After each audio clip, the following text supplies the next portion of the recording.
Uh-huh. What's your favorite scary movie? I don't know. You have to have a favorite. What comes to mind? You are listening to Scream with Ryan C. Showers, the podcast for Scream fans just like you. Join Ryan every week as he takes a deep dive into the horror film series that defined the 90s and redefined the genre. Scream with Ryan C. Showers is your source for scene and quote analysis, character dissections, and the latest news about upcoming installments of the Scary Movie franchise. I hear you like horror movies, Kirby, but do you like them as much as him? Hello, everybody, and welcome to Scream with Ryan C. Showers. I'm your host, Ryan C. Showers. Thank you for joining me for today's episode. This is a momentous occasion. It's the end of an era. It's a final girl for the final time. It's a final script for the final time. My friend Joe Vallese is an LA Times best-selling writer from the book It Came from the Closet, Queer Reflections on Horror. He has written now 3 full scripts for this podcast in between Scream 6 and Scream 7 as we've awaited the return of Sidney Prescott. So we have released Scream 7 back in June of 23. We've released Screams in April of 24, and now here we are in December of 25. On the heels of the anniversary of the original film, we are releasing the final Screams. Everyone, please welcome my friend, Joe Vallese. Hey, Joe. Hey, Ryan. Thanks for having me.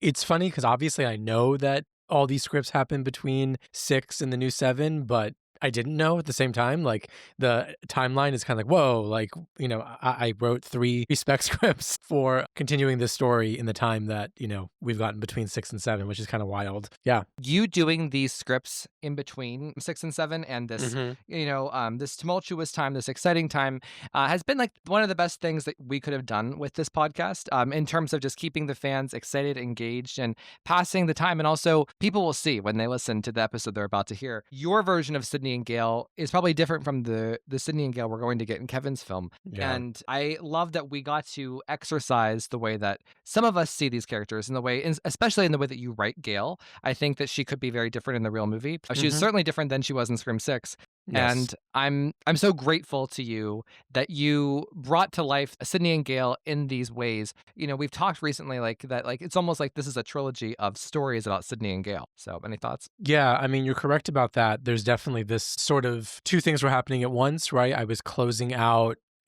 I was prescient, not realizing that I'd be closing out the Carpenter sisters story because, this was written, 7 was written, R7 was written right after 6, right? Right. Before we knew what would be happening with the Carpenter's sisters or the actual movies. But at the same time, it was the beginning of a new trilogy. So 7 was kind of this closing of a new trilogy, but then the start of another trilogy at the same time. Yeah.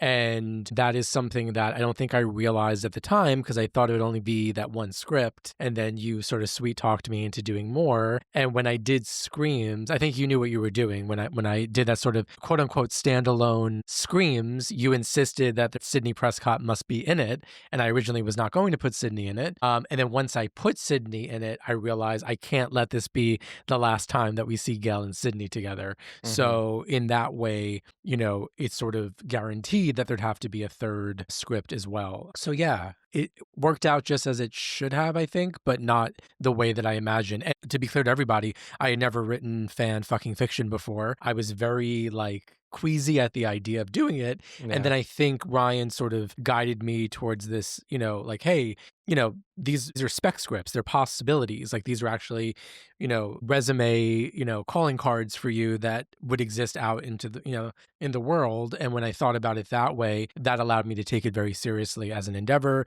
And I'm very, very proud of these 3 scripts. What you're about to hear is the most novelistic of the 3. It's probably the closest to me as a prose writer. It's much longer than the other 2. It, Ryan can attest to it, I think, but it reads more novelistically, and that was on purpose by design. And I also just wanted to indulge a little bit and give us a really rich, lengthy conclusion, because to my mind, this really is the end. It really is the final Scream. It doesn't mean that I won't necessarily get the itch to have some sort of spin-off thing that I do for Ryan in the future, because I will probably be inspired by whatever actually comes of Scream 7. And I want to go back really quickly. I don't think that the Sidney and Gale of that 7 will resemble the Sidney and Gale that I built, but I think there's probably, I think that Kevin's instinct is probably to get closer to, or at least begin some of what I have done. Not that he's reading these or listening to these, though he's welcome to, and I hope he will. But I think that my instinct for like who Gale and Sidney could be to each other and to the franchise, I'm guessing that Kevin has a bit of that same foresight. They're his characters, so I don't know, but I'm really honoring his characters. So I hope that it's going in that direction, if that makes sense. So the way I see it is it's a spectrum. You have radio silence and Jamie over here. You have Joey over here on the other end of the spectrum. And Kevin, it's like, where is Kevin going to fall in that spectrum? I think he will be closer to you than to radio silence, but we shall see. And, the great thing is no matter even if Scream 7 does disappoint us, because I mean, it's possible that it could, especially as it pertains to Gale. I don't think it will with Sidney. I think Sidney will deliver. But, the Gale we see here, I think, I feel like Scream fans, even if we don't actually get the Gale that we deserve in real life, we get her through your writing. We've gotten her through your writing of all three of these scripts. And I can't wait for people to hear Gale. I can't wait for people to hear what you do with Sidney. I think her character arc is so unexpected. I think the whole script is so unexpected. It's not going to be what people are thinking at all. It's not traditional. It is, but it isn't. It's very spiritual. I'm going to use this word over and over again in the episode next week. This is such an eclipse of the beginning and the end. Yeah, no, I think it'll make sense to people when they hear it. It's sort of, I don't want to use the key term because that will spoil, but there is a word that that I'm referring to that gets spoken by a character at the end that is basically the theme of this film or this script. So I think you're right about that. I don't want to say too much. I want people to hear it and to dive into it. But I will say that I think that I've said this before to you and I'll say it to the audience now. I wanted to create something that felt epic and intimate at the same time. And that was my goal. And I kept that tension in mind. So what I mean by that is what you'll hear is that it feels like it's inspired by domestic thrillers of the 90s. That was sort of the guiding principle. And there's lots of little Easter eggs about domestic thrillers, but it feels lived in and the world feels lived in. And the timeline is small. The space of where things take place is small. So I kept it intimate in terms of the reality, but the scope of the story and what's happening, I think, is quite big. And so I tried to balance those two for the entire script. And I think it worked out. When I'm reading it, I am so obsessed with the eclipse thing that I'm talking about as it pertains to the beginning meeting the end in a weird spiritual way. I forget about the domestic thrillers, but I have to say the references that you have here, like the actual movie titles and the moments that you reference of other genre-y things, I think it's the best, barring the original film. I literally of all 9 projects that we've seen, I think it's that strong, it's that focus, it's that on point. And I have to give Joey all of the kudos, all of the praise, all of the accolades for his work, not only with this script, but all 3 scripts. And I'm going to even say 4 scripts, including the original Patreon opening. Yeah. Screams, episode 43. I do too. It would still work too. They could borrow that anytime as an opener. It would still be great, I think. Even for a Tatum Scream 8, if Tatum is the lead of Scream 8, that could be the opening, with Sidney at home with the other girls. But I have to compliment Joey on the logic, the thoughtfulness, his ability and talent with character, dialogue, action, ingenuity, thinking outside the box, keeping it fresh, and just the genuine amount of time that he spent on this. I understand the way that he works. I probably understand. I was thinking about this.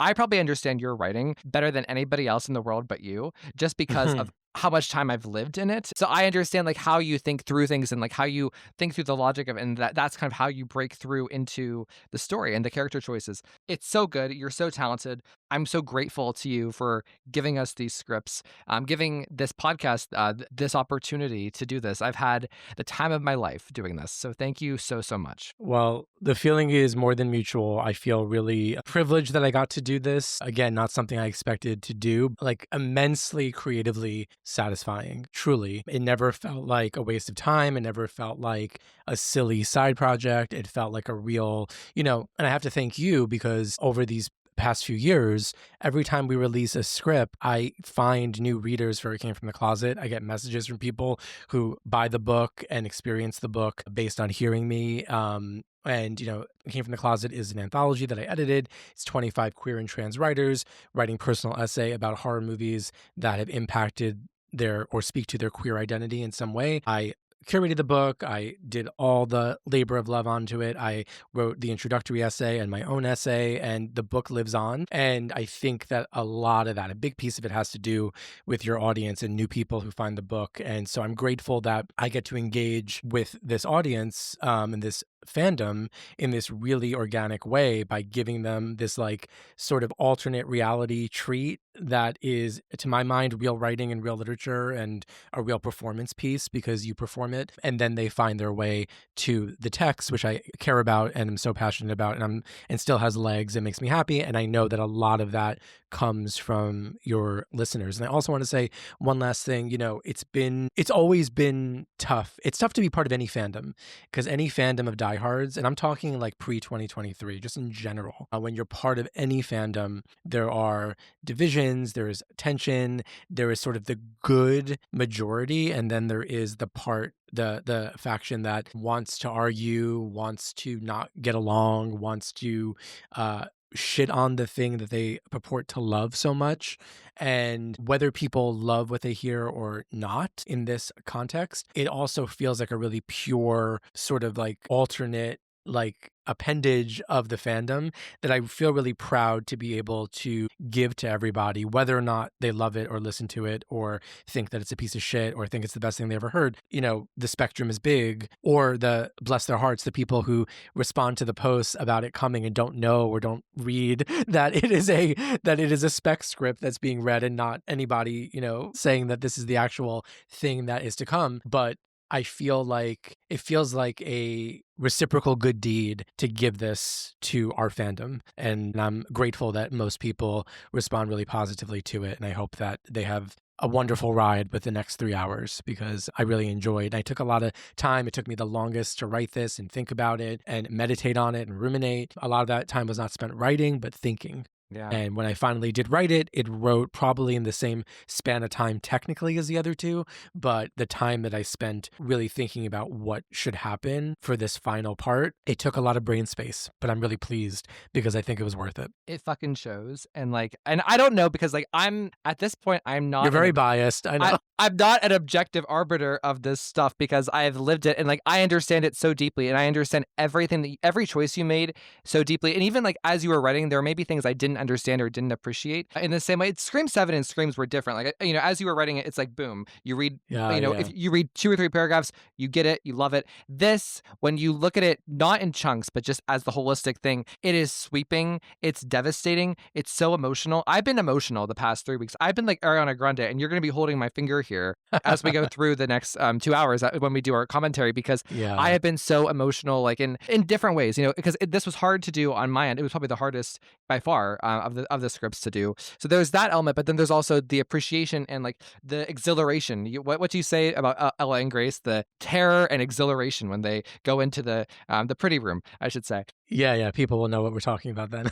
Seeing everyone's excitement for it. We've made these promotional posts. And then just me kind of getting to listen to it in full and edit it down and get it perfect and getting the emotions. I've listened to the script probably 15 times and I'm still tearing up. I've never been so emotional, even with the other 2 scripts, even with Sam dying and Tara. I have never been this emotional throughout the script. There's probably 15 times yesterday when I was listening. I had literal tears on my face. Well, I think part of it too is that progressively as time has gone on, your involvement decreased in the scripts, and you were really just getting whatever I wrote, and so you were waiting for it and reacting to it. And I think that's important. I think especially this one, you were the most in the dark. And Scream 7, you had the most involvement because you really proposed ideas to me and that I then kind of put into action. And then Screams you were still there in terms of what you were responding to my ideas. But I really left you in the dark for this one, and you really got to be surprised every step of the way and respond. And I think that that's part of the reason why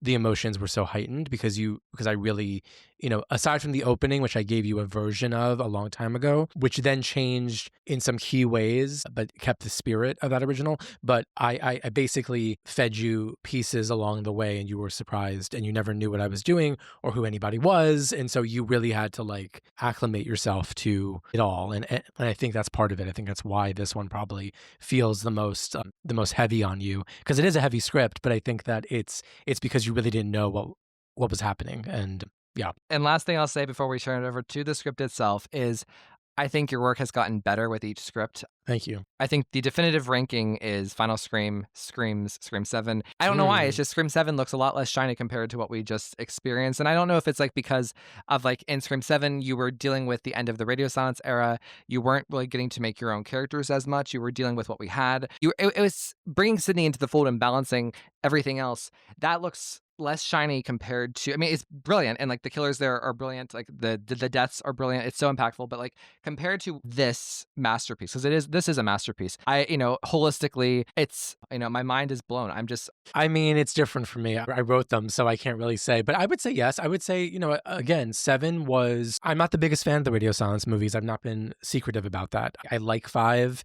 I really don't like 6, but 7 was a challenge to me because instead of doing the sort of, I didn't retcon anything. I didn't delete anything. I just took what was there and I said, I'm going to create a version of this that I love. And as a result, it recontextualized how I felt about the Meeks, how I felt about the Carpenter sisters, how I felt about the sort of requel formula of introducing this other thing that, like Billy's daughter and the hallucinations and the mental illness and the history that's only hinted at in 5 and 6, but not explored, and kind of restoring Gail and bringing Sidney back. So I had to do all these prescribed things, but that challenge and those boundaries that were there helped me write 7. And like, I love 7 because it helped me love pieces of those other 2 movies far more because I was involving myself and being active in them. Screams and the final Scream are really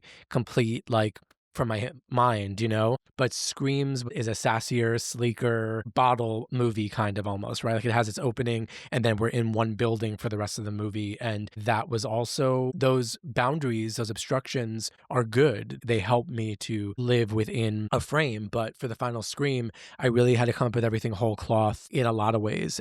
But I planted seeds in my 7 and Screams to get me to where I had to be. Sure, I agree with that ranking, but it's different for me because I'm thinking about it differently. I will say it is the most wholly original of mine, and it matches my, Screams felt like somebody hired me to like overhaul a new season of a show, and I had like bitchy one-liners for 115 pages or whatever it was. And the final Scream feels more like coming home to who I am as a writer, as a horror lover, as somebody who's really, I had a mentor in college who said of my final thesis that he did a write-up, and he said that my writing is concerned with the politics of family.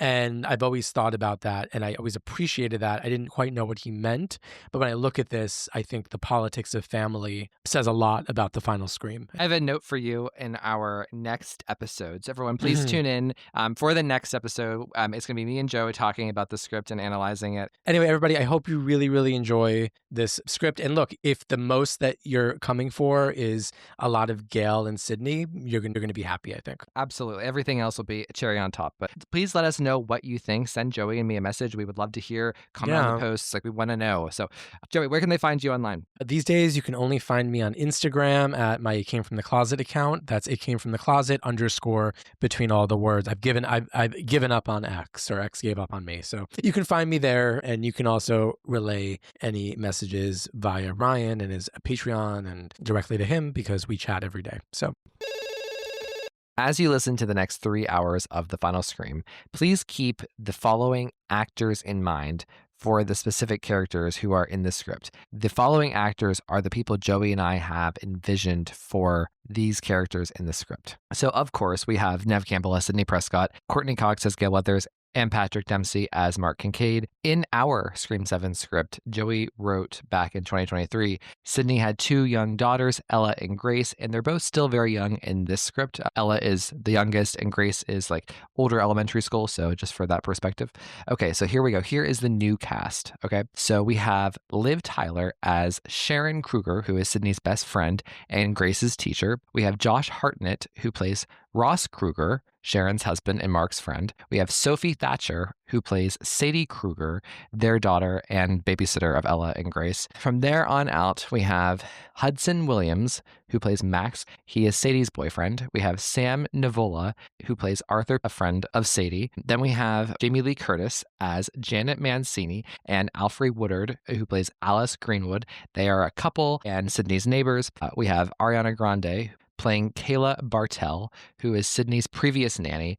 We have Stuart and William Hooper, played by Scott Evans and T.R. Knight, who Kayla works for now. They have a baby whose name is Arlo. And we have Bowen Yang, who plays Norman Wu, who is the neighbor of William and Stuart. From there, we have Stephen Yun, who plays Principal James Lee, who is the principal at Grace's school. We have Leslie Bibb, who plays Lulu Peters, who is Sydney's friend and caterer. We have Luke McFarland, who plays Lex, who is Sydney's trainer. And then we have three characters, book club, wine moms, friends of Sydney's.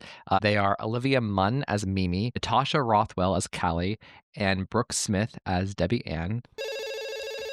The Final Scream, written by Joe Vallese, based on the characters created by Kevin Williamson, Aaron Kruger, and Wes Craven. Over Blackness, the familiar metallic howling of Marco Beltrami's score from the original film's opening title sequence, but this time the subsequent screams are from a distraught toddler. Interior kitchen night. Kayla, mid-20s, yoga-bodied, high ponytail, stands at the marbled waterfall kitchen island in a kitchen worthy of Architectural Digest. A tripod holds her iPhone at a meticulous angle, a ring light haloed overhead. Kayla, soft ASMR tone. Hi, breasties. Welcome back to Nanny K's Corner. Tonight's K quandary is, how can we practice genuine self-care when our day-to-day identity is so bound up caring for others? For some much-needed wisdom, I'm revisiting an old favorite I used to turn to when I managed a Pilates studio back in LA. The burnout was real, believe me. She holds up a book titled Holding Space for You on the phone screen. The book isn't quite in frame. She takes a step back, clears her throat. Her smile drops as a baby's wailing overtakes the kitchen acoustics. She looks over her shoulder at a wall-mounted high-tech baby monitor. Arlo, around 2 years old, pulls himself up, standing at the edge of the crib. He points to something out of frame, closes his eyes tight, heaving sobs, pure fear. Kayla, shit. Interior nursery night. Kayla opens the door to the nursery to find Arlo hysterical, shaking at the bars of his crib.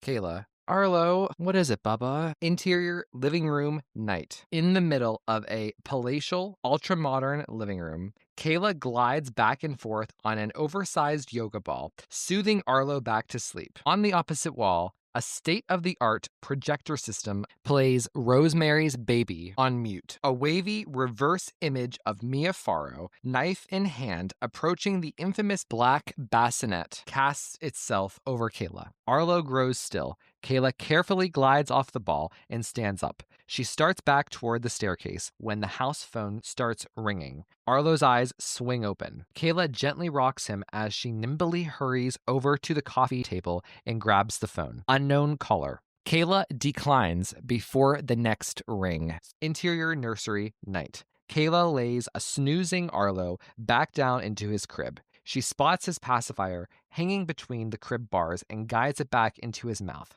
Kayla taps the sound machine on the nightstand. White noise fills the room. Through the house, Kayla trapezes back down the dark, impossibly long hallway, with floor-to-ceiling windows on either side that look out over an affluent neighborhood of nearly identically constructed, generously spaced-out homes. Interior kitchen night. Kayla is back before her iPhone. She studies her face in the screen, redoes her ponytail. Once again, the house phone rings. She sighs, walks over to the cordless on the kitchen table. Unknown caller. She declines, sits back down to restart her video, but before she can even press record, Arlo's screams slice through the quiet. She exhales patiently.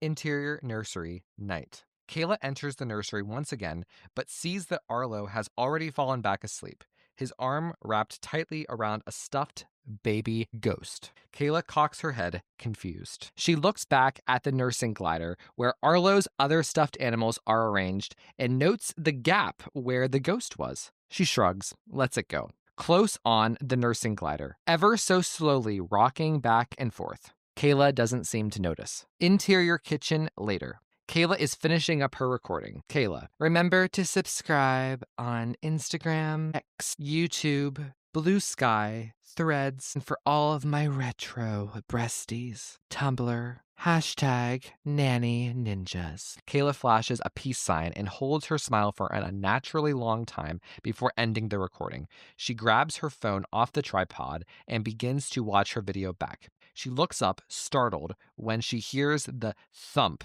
from the floor above. She walks over to the wall monitor and sees Arlo still fast asleep. Kayla jumps nervously once again when the phone rings. She lets it ring and hurries out of the kitchen. Interior staircase, night. Kayla briskly makes her way back up the serpentine staircase. She claps as she ascends, her path instantly illuminated. Interior nursery, night. Kayla opens the door a crack to check on Arlo and scan the room. He's fast asleep and the room dim and still. Interior hallway, night. Kayla peers into every door she passes and nothing is amiss. She pauses when, at the end of the hall, she sees a framed photograph of Arlo's fathers on their wedding day, leaned clumsily against the wall.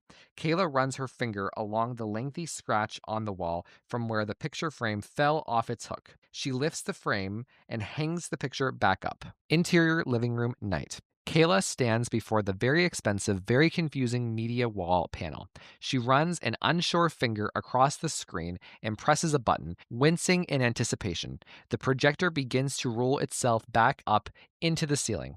Kayla smiles, pleased with herself. Interior kitchen, night. Kayla stands at the bespoke Sub-Zero refrigerator with see-through glass doors and scans it for a snack. She bends down and pulls open the massive freezer drawer to find a neatly arranged row of a dozen different pints of fancy ice cream. She plucks two and considers them side by side. Interior living room, night. Kayla sits cross-legged on a geometrically absurd leather sectional. Both pints of ice cream opened before her on the coffee table. She spoons a bite into her mouth as she edits her recording. She taps different filters until she settles on the one that renders her glowing and poreless.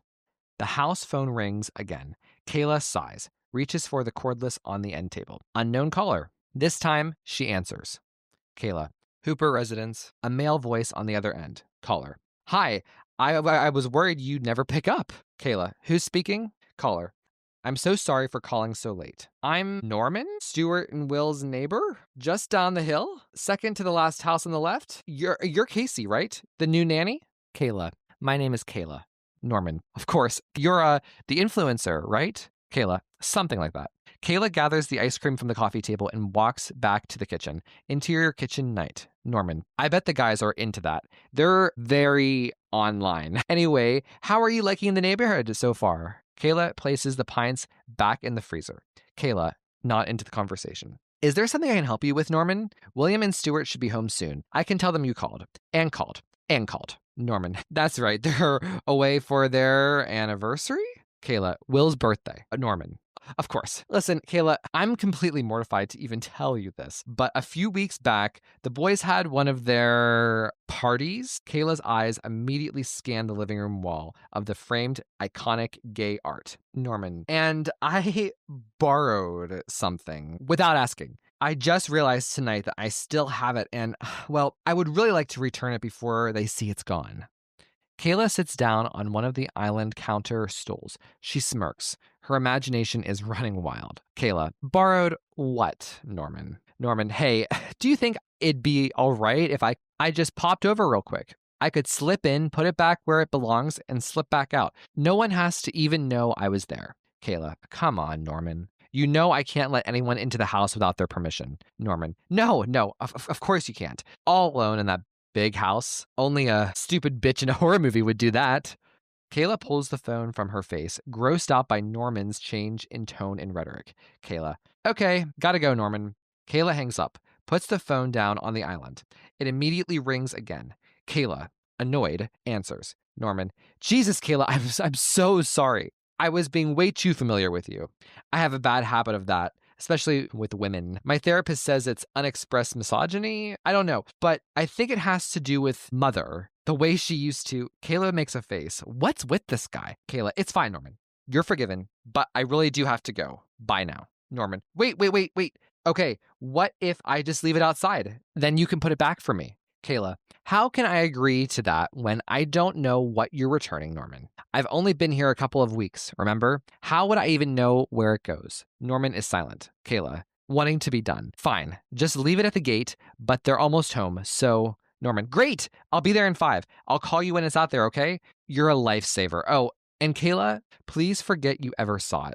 I would never be able to look at you in the eye again if I thought all you could think of me when you saw me was click. Kayla puts down the cordless phone and reaches for her cell. Dials. Kayla, fucking freak.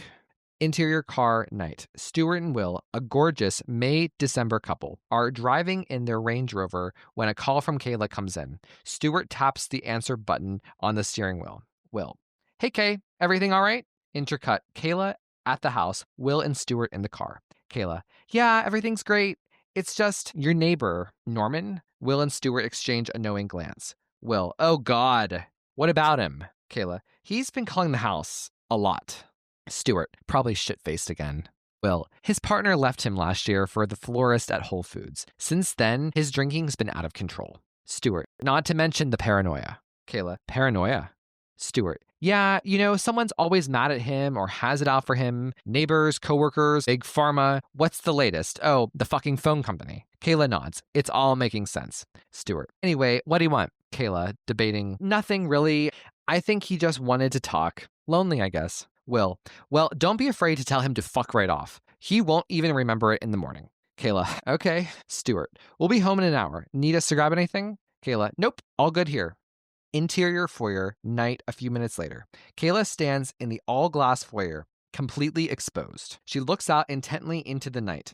A series of delicate bulbs installed along the walkway, the only source of light. Kayla thinks she sees something, but can't be sure. She presses her face to the glass, strains to get a closer look. Ring, ring. Kayla jumps and lets out a small yelp as the cordless in her hand lights up. She answers. Norman. All right, it's there now. Kayla inputs a code into the security alarm panel beside the door. The system emits a pleasant jingle. Exterior house, night. Kayla steps outside, the phone still to her ear. She slowly makes her way down the short drive. Kayla, and where are you now? Norman. Walking home. Why? Do you need me to come back? I guess I should have offered to wait in case some creep jumps out at you. Kayla. Not funny, Norman. Kayla sees a nondescript fabric tote at the bottom of the driveway. As she bends down to grab it, she hears an ambiguous snap. A tree branch being stepped on, perhaps? She spins around, frightened, and takes in her surroundings. She sees only darkness and shadows, the late spring breeze causing a ripple through the fat bushes on either side of the front entrance. Kayla grabs the tote bag and runs back to the front door at top speed. Interior foyer, night. Back in the house, Kayla drops the tote on the ground, closes the door, and quickly sets the alarm. A flat beep indicates that she has done so incorrectly. She catches her breath, slowly inputs the code once again. The jingle plays. The doors audibly lock. Before she can catch her breath, the sound of Arlo crying through the monitor sends her quickly back in the direction of the staircase. Then, the cordless phone in her hand rings. Kayla freezes in place, angrily answers the phone. Kayla, what now? Norman, sorry, I just wanted to make sure you got in the house all right. You seemed scared or something. The way you ran back inside. Kayla, how do you know I ran into the house? Are you watching me, Norman? Norman, no, I just... Kayla, that's the baby up. I gotta go. Norman, wait, don't hang up on me. Kayla hangs up, starts up the steps, but freezes when she realizes interior living room night. The media system projector has been rolled back down. On the screen, the iconic opening sequence of When a Stranger Calls playing on mute. A terrified Carol Kane screaming soundlessly into the phone. The phone rings in Kayla's hands once more. She answers it and slowly brings it to her ear. Norman. Hey, you opened the bag yet? Kayla. You know what, Norman? I think your therapist might be onto something. Maybe I'll just leave this bag in the kitchen for Will and Stu An audible click. Familiar voice on the other end. Ghostface. And maybe I'll slice you open chakra to chakra with rusty blade, you little cunt. Kayla's jaw falls open. Now she's frightened. Kayla. Fucking psycho. I'm calling the cops. Ghostface. It won't matter. I'll be done with you and out the door by then. But if you open the bag like a good girl, maybe this will go differently for you than those who came before you. Maybe. Interior foyer night. Kayla kneels down beside the tote bag, reaches a cautious hand inside, and pulls out the rolled up ball of black fabric that unfurls to reveal a Ghostface robe. Tucked inside the robe is a mask that hits the floor with a smack. From within the mask, a photograph slides out. Kayla grabs the photograph from its corner, turns it around, and gasps. Close on, a picture of Sidney Prescott, Mark Kincaid, and their adolescent daughters, Ella and Grace, gathered around a birthday cake. In the reflection of a mirror behind them, Kayla taking the photograph. Kayla jumps to her feet. Kayla, who is this? What do you want? Ghostface, I already told you. I'm Norman, your neighbor, asking you for a little help. That's all. Arlo's wailing intensifies through the monitors. Kayla, help with what? Ghostface. There are 4 access codes to get onto Sidney Prescott's estate. 1 for the main gate, 1 for the garage, 1 for the front door, and 1 for the back patio. Give me the codes and I'll disappear. Like a ghost. It'll be like we never spoke. Kayla. I don't have them. They change them every month. Ghostface. You've only been gone for 18 days. Kayla. No, it's been longer. I went on a yoga retreat between jobs. Ghostface. You're lying. Give me the codes, Kayla. How many innocent people need to be sacrificed so Sidney Prescott can live? What makes her life worth more than yours? Worth more than Arlo's? Kayla gasps, runs into the kitchen and sees Interior Kitchen Night on the monitor. Arlo is missing from his crib. Ghostface. Have you checked the children? Kayla drops the cordless, grabs a knife from the block on the island, pulls her cell from her yoga pant pocket, and dials 911 as she races out of the kitchen.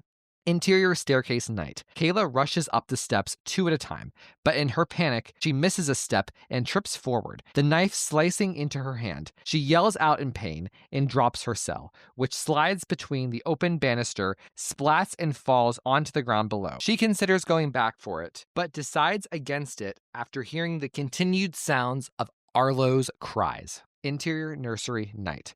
Kayla frantically pushes into Arlo's nursery, knife swinging. She hits the wall light switch with her elbow, looks around, listens. His cries are coming from another room. She carefully pulls open the door with the blade of the knife. Interior hallway night. Kayla strains to discern Arlo's crying. She takes a tentative step towards one of the rooms, grabs the knob, and yanks the door open. She braces herself and raises the knife, looks into an empty office. A sudden creaking of footsteps, Kayla spins around, waving the knife. Another creak. The very nearby sound of a door slamming. Kayla lets out a scream and then grabs hold of her mouth to stifle it. Blood smeared across her chin. Arlo's echoing cries seem to just be down the hall. Kayla takes a deep breath, turns the corner, and sees the bathroom door is slightly ajar. Kayla swallows, fuck. She approaches the bathroom. Arlo's crying grows louder and louder, then stops. Kayla is now at the bathroom door. She pushes it open. She reaches the knife and uses the tip of the blade to raise the light dimmer. Interior bathroom night. The bathroom fills bright light. Kayla shrieks and swings the knife before realizing she's only looking at herself in the wall-length mirror before her. Her hand meets the glass, leaving a fist-sized crack. She yanks her hand back and screams, fuck! Her knuckles nicked and bloodied. The knife falls into the sink. Arlo's crying resumes. Kayla sees the oval shower curtain has been closed all the way around the clawfoot tub. She takes a step forward, swiftly yanks the curtain back, and, instead of Arlo, an open laptop plays a YouTube video titled Babies Crying in Horror Movies Montage. Kayla bursts into tears. Interior hallway night. Kayla steps cautiously back out into the hallway, holding the knife between her shaking hands, the blood from her wounds making it nearly too slick to hold. She jumps at the sound of a thumping against a door. Down the hall, a closet door shaking with each steady pound from the other side. Someone trying to get out? Kayla approaches the door, reaches for the knob, pulls the door open to find a writhing, frantic man, 40s, gagged and bound at the ankles and wrists, one hand taped around a large hunting knife. He stumbles forward out of the closet and on top of Kayla. The knife slices her arm as they both crash the ground. Kayla wriggles out from under the man and hoists herself up against the wall, her arm and hand smearing blood across the pristine eggshell paint job. Before Kayla can get her bearings, Ghostface emerges from behind another door, rushes her from behind, gets her in a headlock. Kayla shrieks in terror, fighting his grip, waving the knife in every which way. Ghostface grabs her arm at the wrist and begins squeezing it with horrific force. He pushes Kayla back in the direction of the helpless man on the floor, pushes her onto her knees, brings her arm up in the air, and directs the knife down into the man's stomach. The man screams in agony. Kayla, terrified, sobs, "No, please stop it, don't!" Ghostface fastens his hand around Kayla's and drags the knife, vertical and deep, down the man's torso, his guts springing out in response. The man's face turns a shade of purple as he groans in pain. Ghostface, job complete, shoves Kayla down onto the man, rises to his feet, and walks back in the direction of the staircase. Kayla, soaked in the mix of the man's blood and her own, nearly hyperventilating at the shock of what's transpired. She leans back up against the wall and watches Ghostface's descent. Arlo's crying is now clearly coming from downstairs. Kayla, realizing she has to get to Arlo, climbs to her feet, then remembers her knife is in the dead man's stomach. She bends over and pulls it out. Kayla, freaking out. Sorry. Interior staircase, night. Kayla walks slowly down the staircase, the bloody, gore-coated knife rubbery in her terrified hands. She freezes and lets out a scream when she sees Ghostface at the foot of the steps, holding a squirming Arlo. Kayla, "Please, don't hurt him! I'll do whatever you ask, please!" Ghostface turns a little knob on the shoulder of his robe. It lights up red, the built-in voice changer. Ghostface, "You know what I want, Kayla." Kayla looks over the banister at her cracked iPhone.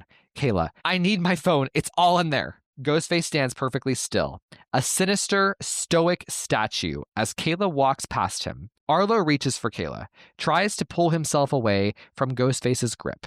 Kayla, trying to hide her fear. Hey, it's okay, Bubba. Shh, it's okay." Kayla bends over and picks up the phone. Ghostface, "Unlock the app."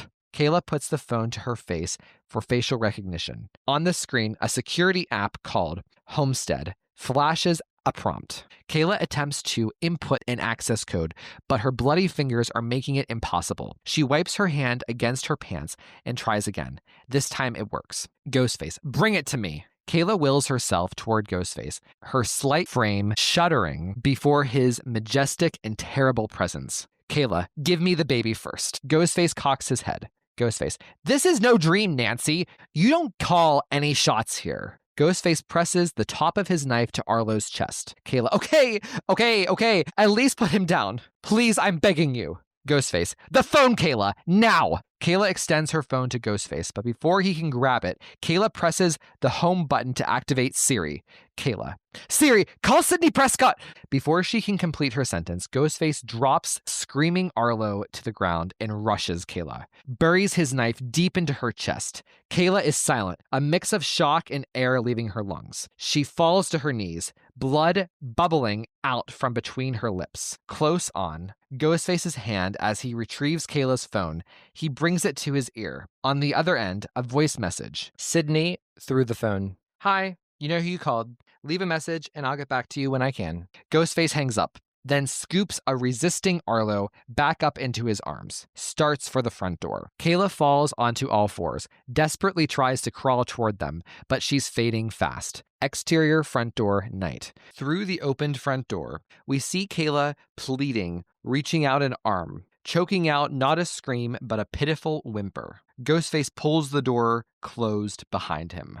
Exterior driveway, night later. Will and Stuart's headlights illuminate the dark driveway. When they step out of the car, they can hear a movie blaring from inside. They look at each other, confused. Interior foyer, night. They step inside the house. They hear over-the-top screaming and tense orchestral music emanating from a scary movie.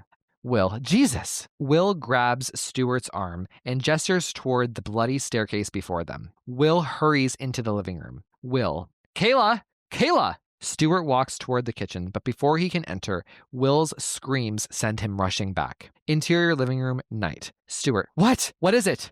Stuart steps into the living room, where the opening sequence of the original stab plays on the projection screen. He finds Will, with his hand covering his mouth, in shock. In the middle of the room, Kayla's dead body, torso savagely torn apart from his knife wounds, splayed across the fuzzy, white, blood-soaked carpet. In her still hand, a bloody knife. Slumped on top of her, the dead man, now dressed in a Ghostface robe, but not wearing a mask. A knife jutting out of his back. Stuart kneels down beside Ghostface, pulls the mask from his head, revealing it to be the same man from the linen closet. He jerks back in shock. Stuart and Will grab at each other's arms in disbelief. Stuart, Norman? Will, realizing, God, where's the baby? Stuart grabs Will's hand, and they hurry out of the living room. They don't have to look far, though. Standing behind them is Sweet Arlo, his pajamas soaked in blood, grinning with happiness to see them. In his hands, the Ghostface mask. Smash 2, the final scream. Exterior England Court, early morning. The sun rises over a picturesque, affluent gated community. A mix of Tudor brick and craftsmen, all graciously spaced apart, each set far back from impeccably manicured lawns. A jogging neighbor waves as he runs past an elderly woman walking her 2 excitable dogs. A man waters the plants at the end of his driveway while his wife looks on from the window with her cup of coffee. Interior Prescott-Kincaid residence, bedroom, early morning. Sidney Prescott and Mark Kincaid asleep in bed, curled deeply into one another. The sudden pop and vibrating creaking of the bedroom door cause Sidney's eyes to flash open. She sits up, then sighs. Sidney, Ellie Belly, what is it? At the foot of the bed, Sidney and Mark's daughter, Ella, 8, standing limply, a stuffed animal dangling from her hand. Ella, I can't sleep. There's a ghost in my room. Interior Prescott-Kincaid residence. Ella and Grace's bedroom. Day. Ella leads Sidney by the hand into her room. She turns to Sidney and puts finger to her lips, then points to her sister, Grace, 11, who is still fast asleep. Sidney nods. Ella climbs onto her bed, gets up on her knees, and presses her head to the wall. She gasps and jerks back. She covers her mouth and gestures for Sidney to join her on the bed. Ella, barely audible. Listen. Sidney obliges, sits beside her. Ella, whispering. Do you hear him? Sidney presses her ear against the wall, hears a muffled warbling and fluttering. Exterior Prescott-Kincaid residence, back patio, day. Sidney holds Ella's hand as they walk along the patio. Sidney, let's follow the sound, okay?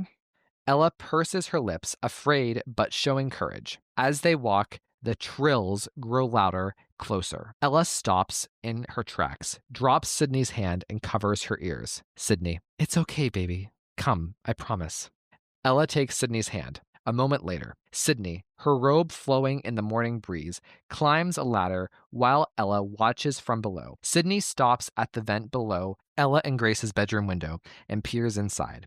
She pulls her head back and laughs. Sidney, come up, come see. Ella cautiously steps onto the ladder with Sidney's assistance, looks into the vent, and gasps. Through the vent, a nest with a mother bird and several hatchlings. Sidney, see? Not a ghost. Ella, amazed. Mama, can we keep one? Sidney, no, honey, we can't. Ella, can I name one then? Sidney, I don't see why not. Which one? Ella, that one, with the red stripe. Sidney, she's beautiful. What are you going to name her? Ella, I think I'll call her Gale. Hard cut to the one and only Gale Weathers, seated on a stage at a graduation ceremony, sporting a purple doctoral robe and hood, surrounded by rows of academics. Overhead, a banner reads, Corman School of Journalism, Class of 2028.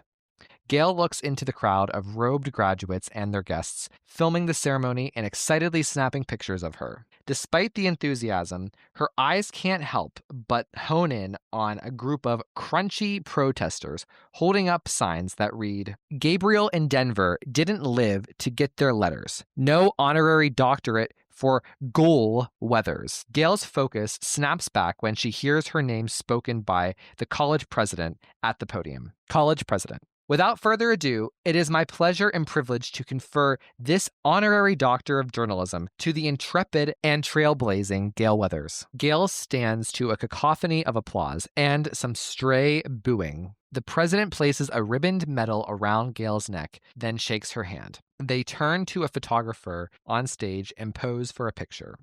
The president takes a step back and gestures toward the podium for Gale to make her speech. At the edge of the stage, facing the crowd with a protective scowl, is Gale's bodyguard, Angel. Gale approaches the podium and adjusts the microphone, but before she can speak, two ghost faces rush at her from either side of the stage. The crowd leaps to its feet, a mix of nervous laughter and shrieks. The faculty on stage jump out of their faculty chairs, save an elder pair of professors who don't seem to understand what all the fuss is. The ghost faces close in on Gale from either side and envelop her in something like a group bear hug. Angel leaps up onto the stage with a surprising agility to pull the ghost faces away. She yanks the mask off of the ghost faces to reveal two college bros who hoot and cheer for themselves and flash hang tens into the crowd as extra campus security jumps onto the stage to drag them off. The crowd boos them in unison, some throwing their graduation caps and programs at them. The professors all return back to their seats, and the president motions for the crowd to sit back down. The president to Gale. "I'm so terribly sorry about this." Gale ignores him, adjusts her robe, clears her throat, and presses her mouth to the podium mic. Gale. "Well, in case anyone has ever wondered what it's like to be Gale Weathers." The crowd erupts into laughter and applause. Exterior Prescott-Kincaid residence, front porch, day. Sidney is sitting on the porch with a cup of coffee and a book. Woman's voice off screen. "Oh, I just finished that. You're going to love the twist at the end. You'll never see it coming." She looks up and smiles at Janet and Alice, a spry lesbian couple in their 70s sporting matching jogging suits. Sidney. "I didn't know this book had a twist." Alice. "Well, that's the twist." Janet. "Alice, how many times has our grandson said not to be a spoiler?" Alice. "No spoilers, Janet. A person can't be a spoiler. A spoiler is a concept." Janet. "Fine, then don't be a big mouth." Sidney crosses her arms and laughs. Clearly enjoys the show. Janet continued. "Sidney, honey, don't forget, I'm bringing dessert tonight. My world-famous upside-down cake." Alice. "Janet, how many times did this woman tell you not to bring anything?" Janet. "Yeah, well, that's like when someone says no gifts. They don't mean no gifts. They just mean they don't expect gifts." Alice. "Sidney, her cake is delicious. I'll give her that. But if you choose to deny her entrance to your house tonight because she didn't follow the hostess's request, so be it." Sidney gets up from her rocker, walks to the front door. Sidney. "You two should get back to your power walk. I'll see you tonight, with or without the upside-down cake." Interior, Corman University Auditorium, lobby, day. Hundreds of people in line to meet Gale, who is seated at a table in front of an enormous cutout of a recent author photo. Angel is at her side, keeping things in order. Angel shouting down the line. "We need to keep this line moving, people. Have your phones open, ready for a picture, or your book open for a signature. Miss Weathers is on a tight schedule today and can only offer one." Two young women approach Gale, giddy, arm in arm. Young woman 1. "Oh my God, Gale Weathers, we are freaking out." Gale smiles. Young woman 2. "We paid a freshman to get here at 7 this morning to hold our place in line." Young woman 1. "Well, not so much a paid as we gave him a pair of our underwear." Gale raises her eyebrows. Gale. "Resourceful." Angel reaches into her pocket to answer her buzzing phone. She turns her head away for privacy as Gale poses for a picture with the two young women. She approaches Gale, phone to her ear. Angel. "It's Gwen Daly from the Chronicle. She says it's urgent." Gale reaches for the phone. Gale. Into the phone. "Gwen, long time. What's up?" Gale's expression flattens as she listens. Gale. "Where?" "Got it. Okay. Text me the address, all right?" Gale hangs up, hands the phone back to Angel. Gale, we've got a detour to make. Angel, reading Gale's face. You've got to be fucking kidding me. Interior Prescott-Kincaid residence kitchen day. Sidney sits at her kitchen table with Lulu Peters, 40s, wiry figure, blonde bob, her friend and caterer. Lulu. So the butter lettuce curry chicken cups, plated or passed? Sidney. I just assumed it would all be pass-arounds. Lulu. Tricky to serve, bouillabaisse that way. Sidney.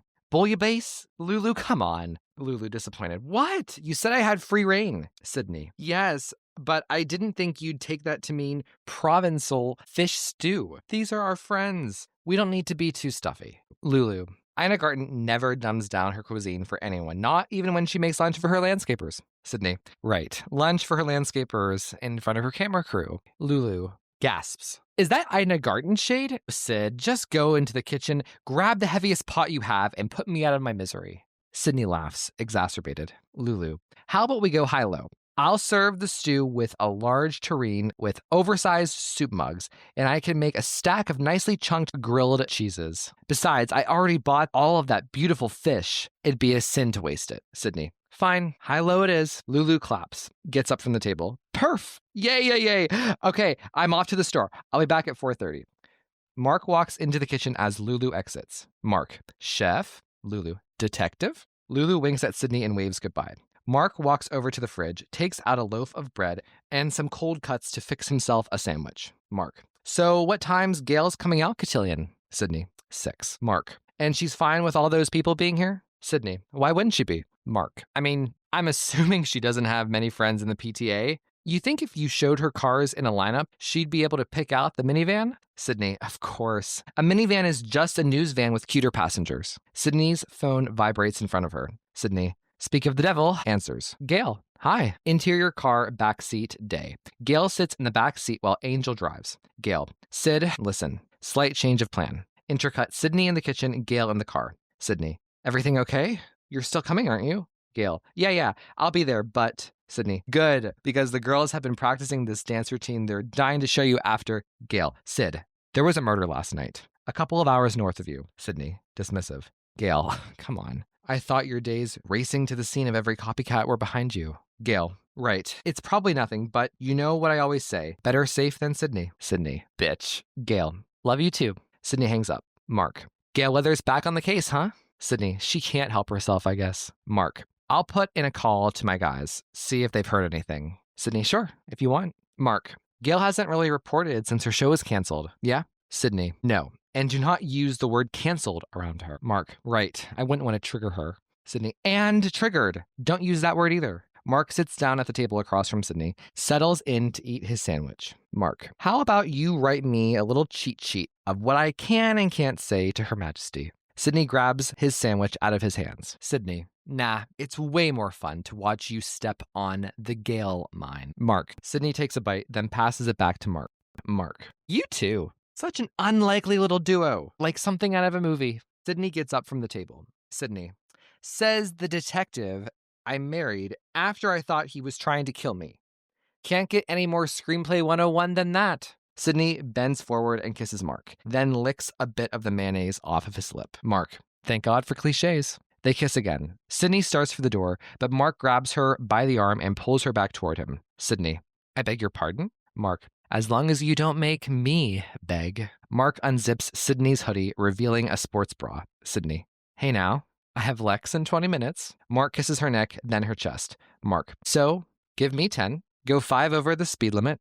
Everyone wins. Mark nuzzles his face into her chest. She moans in pleasure, throws her hoodie to the ground. Exterior Newton Township Elementary Outdoor Cafeteria. Grace, Sidney and Mark's eldest daughter, sits at a picnic table with 3 friends, all 11 to 12-year-old. Bryce, effeminate, bespectacled. Carrie, classic tomboy. And Francesca, a future homecoming queen. Francesca. Bryce, an AI boyfriend? That's so tragic. Bryce. He's not my boyfriend. Francesca. He's not even a he. It's like an algorithm or whatever. Carrie. Through a mouthful of fries. Yeah, that's the bad news, bro. Like catfishing yourself. Bryce. Forget I said anything. Francesca. Grace, tell him. Grace, concerned. Bryce. You know, Grant isn't real, right? Bryce shrugs. Grace. So if Grant tells you, like, shoot your parents, you're not going to, right?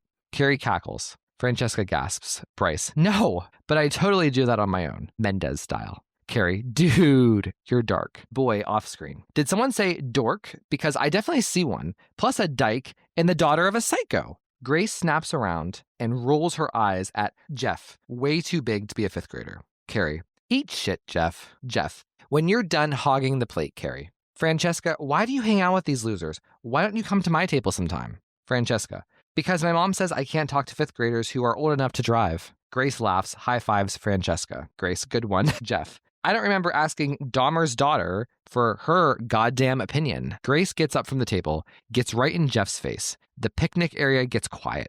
Everyone is watching. Grace, listen, you ignoramus. You're not funny. You're not cool. And no one gives a crap what you have to say. And by the way, shit for brains, my mother has never killed anyone who didn't deserve it. Jeff, whatever. My uncle used to live in Woodsboro. They all know the truth. They all know she faked all that shit for fame. Jeff turns to the watching crowd. Jeff, and that she was a slut, just like Grace's dead grandma. He turns back around and Grace sucker punches him right in the nuts. Jeff falls to the ground, cupping his groin and moaning in pain. Grace kicks him square in the chest. Match cut to interior training studio, same time. Sidney kicks Lex, her brick-bodied trainer, in the chest. He grabs her foot and twists her around. Sidney kicks away from his grip, but falls flat on her chest. She rolls over and finds Lex standing above her, his foot pressed onto her neck.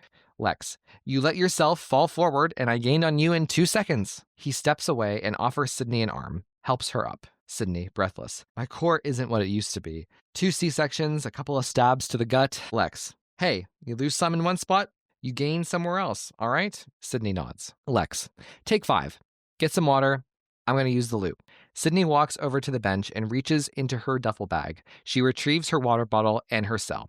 On the phone display, a voicemail from Newton, Maine office.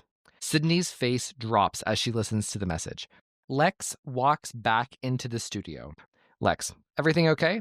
Sidney, yeah, it's Grace. She got into a fight. Lex, a fight? Her first, I assume? Sidney, that I know of. She's so angry lately, but she won't talk about it. Lex, I was an angry kid too, but I think they kind of expect that from boys. Girls' pain, it can go under the radar sometimes, right? Sidney nods. Sidney, look, I'm sorry to cut this short, but I have to get over to the school. Lex, of course. Sidney, charge me for the whole session, okay? Lex, of course. Sidney laughs. Lex's smile fades suspiciously as Sidney exits his studio. Exterior, Will and Stewart's house. Day. Angel and Gale pull up in front of Will and Stewart's house. At the bottom of the drive, Gwen, full of nervous energy, reaches to shake Gale's hand. The man beside her, a bit older, balding, salt and pepper hair, steps forward and does the same. Gwen. Gale, this is Detective Weaver. Detective Weaver. Nice to meet you, Miss Weathers. I've long been a fan. Gale looks around the quiet street.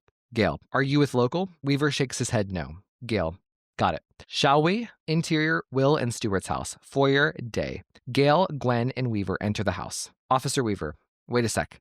Here you go. Weaver reaches into his pocket and pulls out plastic shoe covers. Gale takes one reluctantly. She awkwardly places a hand on Gwen's shoulder for balance as she slips the covers over her Manolo Blahniks. Gwen, watch your step, Gale. Gale, I can do jumping jacks in these things. Carrie Bradshaw's got nothing on me. Officer Weaver, no, she means the blood. Gale looks down and grimaces at the shocking amount of blood puddled and splattered against the light hardwood floors. Officer Weaver continued. Follow me. Interior, Will and Stewart's house. Living room, Day. Gwen covers her eyes and turns toward the wall.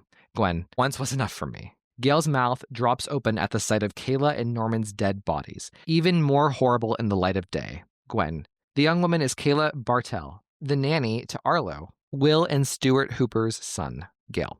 And Ghostface? Officer Weaver. Norman Wu, their neighbor. Seems he'd be stalking the victim. Made about a dozen calls to the house last night while the Hoopers were gone. Gale. How long did she work here? Officer Weaver. 2 weeks. Gale, confused. 2 weeks? And it escalated this quickly? Gwen. Gale, do you recognize the girl? Gale takes another look. She shakes her head no. Officer Weaver walks over to the carpet near the bodies, points a gloved finger to the blood-soaked photograph. Gale walks over, bends down to take a closer look, and gasps. Gale, holy shit. She's Sidney Prescott's nanny. Gwen. Was. She left a few weeks ago to start working for the Hoopers. Gail. They've had a few nannies over the years. I never met this one. Where are the Hoopers now? Gwen. At their lake house. One of their fathers is a state senator. They're working with the local PD to figure out how to roll this out. Officer Weaver. The gentlemen are, shall we say, partiers? They gathered their things, their baby, and skipped town immediately. Gail. Jesus, baby was here for this. Gwen. Gail, I'm giving you this heads up as a courtesy, since I know you're close to Sidney Prescott. But as soon as local goes in, I've got the exclusive. It's going to go national. You know that. Gail. Understood. Any reason to think this isn't open and shut? The killer being dead and all? Gwen and Weaver look to each other for answers. Officer Weaver. Can't say for sure yet, but Mr. Wu's place didn't have a stitch of Ghostface memorabilia. Unless you count his vinyl of the original cast recording of Stab the Musical. Exterior, Newton Township Elementary, day. The dismissal bell rings, signaling the end of another day. Hundreds of children pour out of the picturesque Newton Township Middle School, some lining up for yellow school buses, others running to their waiting parents. Sadie Kruger, 18, brunette, doe-eyed, but badass, and her boyfriend, Max Lorelei, also 18, faded leather jacket, hair slicked into a wave mid-crash, hold hands as they make their way through a boisterous crowd. Max. Man, all these brats, gestures like he's cutting off his junk. Vasectomy fuel. Sadie. I kind of love their energy. It reminds me of being that age, when shit was simple. Max looks away from Sadie. Immediate shift in vibe. Sadie. Sorry, that was insensitive. Max squeezes her hand and smiles. Max. Nah, you're good. Come here. He takes her chin in his hand and kisses her. Sadie places a hand on his shoulder and pushes him away. Sadie. Sidney, hey! Sidney approaches, wraps Sadie in a warm hug. Max sheepishly puts his hands in his pocket. Sadie. Sid, this is my boyfriend Max. Sidney. Right. Hey, Max. Nice to meet you. Max nods awkwardly. Sadie. Did I miss a text or something about pickups? Sidney. No. Grace got into some trouble. I'm here to see your mom and Principal Lee. Sadie. Grace? That's so unlike her. Sidney. I'm going to head in. I'll see you tonight. Sadie. For sure, yeah. Sidney. Max, you're welcome too. Max looks to Sadie for an answer. Sadie. Sid's having this dinner party thing. I'm going with my parents. Max. Sounds fun? Sidney, uninterested in their teen tension, doesn't wait for an answer. She briskly walks into the school. Max. I mean, do you want me there? Sadie. I do, but... Max. But... Sadie. Arthur's mom is catering it. Max. Shrugs. So? I remember her food being bomb. Sadie. Well, Arthur will be there too. You know, he helps her out. Max. I got nothing against the kid. He's got the problem with me. Sadie. And now with me. Max. You can't feel bad about that shit, Sade. We're only young once. We only live once. He knows that just as well as I do. Sadie smiles and nods unconvincingly. Max. Anyway, I got a jet. See you tonight. At the Prescott compound. Are there, like, armed guards? Sadie. No, just 2 precocious daughters and a hot dad. Max. Hot dad. Shit. Now I'm definitely coming. Sadie waves to Max as he walks off, heads into the school. Principal Lee, pre-lap. Violence is never the answer. Interior, Newton Township Elementary, Principal Lee's office, day. Sidney and Grace sit diagonally from one another in chairs at the end of Principal Lee's desk. Sidney sits stiffly at the edge of her seat, while Grace is slumped in hers, chin buried in her palm, eyes glued to the wall. Principal James Lee, late 30s, Korean-American, awkward, handsome, Clark Kent aesthetic, leans forward in his desk. Sharon Kruger is spitting image of her daughter Sadie, Grace's teacher and Sidney's close friend, sit beside him, looking on with concern. Sharon. Grace, sweetie, we know what Jeff said was hurtful. You have every reason to be angry. Principal Lee. Yes, but violence is not. Grace, grumbling. You already said that. Sidney. Grace. Principal Lee. Ms. Prescott. I wish we didn't have to do this, especially since Grace is such a wonderful student and community member. But as per school policy, we're going to have to suspend her. Sidney brings a hand to the bridge of her nose, closes her eyes, and nods. Sidney. Of course, we understand. Grace crosses her arms, frowns. Principal Lee. It's just for a day, and it'll be in school. Grace will take her work to the library. She'll eat lunch in Miss Kruger's classroom. Sharon and Sid lock eyes. Grace. Can we go now? Interior, Newton Township Elementary, Sharon's classroom, later. Inside the perfectly decorated, cozy classroom adorned with student artwork and affirmative messages, Grace angrily shoves her things from her cubby into her backpack. Sidney and Sharon lean against the nearby desks, looking on. Sidney, hey, you want me to have to pay to replace your textbooks too? Grace, it isn't fair. And nothing even happens to Jeff? Sidney, well, he did get punched in the balls and kicked in the throat. Grace, it was his chest. And who cares? It's not like he has a heart in there anyways. Sadie off screen. And if you think he's bad, you should see his Neanderthal of a brother. I'm pretty sure he still eats glue sticks. Grace lights up to see Sadie enter the classroom. Grace runs over to Sadie and wraps her arms around her. Grace, are you taking me to gymnastics? Sadie looks to Sidney. I don't know. Am I? Sidney crosses her arms, uncertain, sighs, gives Sharon a what do you think look. Sharon, I think that's a good idea. Let Grace cool off. Shift her focus. Would also give Mom time to get ready for her dinner party. By the way, is there like a dress code or anything? Sidney, bright blazers and 6-inch heels, unless you want to get bounced by Gail's bodyguard. Sharon frowns. I thought mom jeans and a sundress were back in fashion. Sadie, they are, for me. Sidney, Gracie, come here. Grace walks over to Sidney. Sidney pulls her in close. Sharon gets up and joins Sadie by the door to give them some space. Sidney, I know you were just sticking up for me today. I'm sorry you had to do that. Grace sheepishly pulls away from Sidney's embrace, grabs her school bag, and walks toward the door. Grace to Sadie as she's exiting. If I'm late, I'll get the broken locker. Sadie gives Grace a sir, yes, sir salute, then gives Sharon a quick goodbye kiss on the cheek before hurrying out of the room behind Grace. Sidney tries to covertly wipe a tear from the corner of her eye, but Sharon sees. Sharon, hey, don't let it get to you. I honestly thought Sadie was going to go full Lizzie Borden at her age. Ross and I locked our bedroom door for months. Sidney laughs appreciatively. She wants to believe her. She gets up and hugs Sharon goodbye. Sidney, see you tonight. Sharon, can't wait. Exterior Newton Township Elementary, Sharon's classroom. As Sidney exits the hallway, she jumps at the sight of Principal Lee standing right around the corner. Eavesdropping, perhaps? Principal Lee, sorry, I didn't realize you were still here. Sidney, it's fine. Have a good night.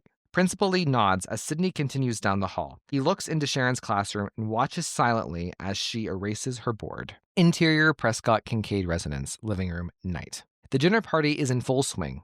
Roughly 24 friends and neighbors are eating, drinking, and laughing. Among them, Alice and Janet sitting together on the couch, beaming as Ella very seriously performs an endearingly uncoordinated dance routine for them. Grace, Sadie, and Max sit on the ground next to the couch, hovered in a circle around a board game. Grace is in her element, hanging with the big kids, smitten with both. At the bar, Mark is deep in conversation with Sharon's husband, Ross Kruger, late 40s, fit, weathered, but still boyish somehow. Mark hands Ross a beer. Mark, so, you're really thinking about leaving the firm? Ross, looks like it's heading in that direction. Yeah, I just can't with the constant travel. Sharon used to be good with it, but when I think about how much she's handled on her own over the years, what she's given up to let me do my thing, I don't know. She hides it well, but there's resentment there, man. Mark's face falls a bit. He understands this all too well. He takes a sip of his drink. Ross,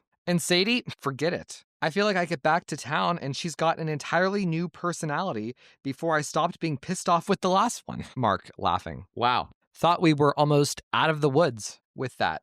Guess between Ella and Grace, I've got what? Another good decade or more of eye rolling and door slamming? Ross, I'd call that a conservative estimate, brother. Interior Prescott-Kincaid residence, kitchen, night. Arthur Peters, 17, strikingly handsome, but wiry and pale, like a 90s Calvin Klein model, peers out from behind the kitchen door, watching with anger as Max and Sadie canoodle. Lulu off screen. Arthur, can you help me with this, sweetie? Arthur ignores her as she struggles with a heavy, hot sheet pan of cookies. The sheet pan tips, and the cookies begin to slide to one side. Lulu, oh shit, Arthur! Arthur snaps out of his daze and hurries over to his mom. He reaches for a pot holder and grabs the sheet pan from her. He puts down the cookies on the counter. Arthur, sorry.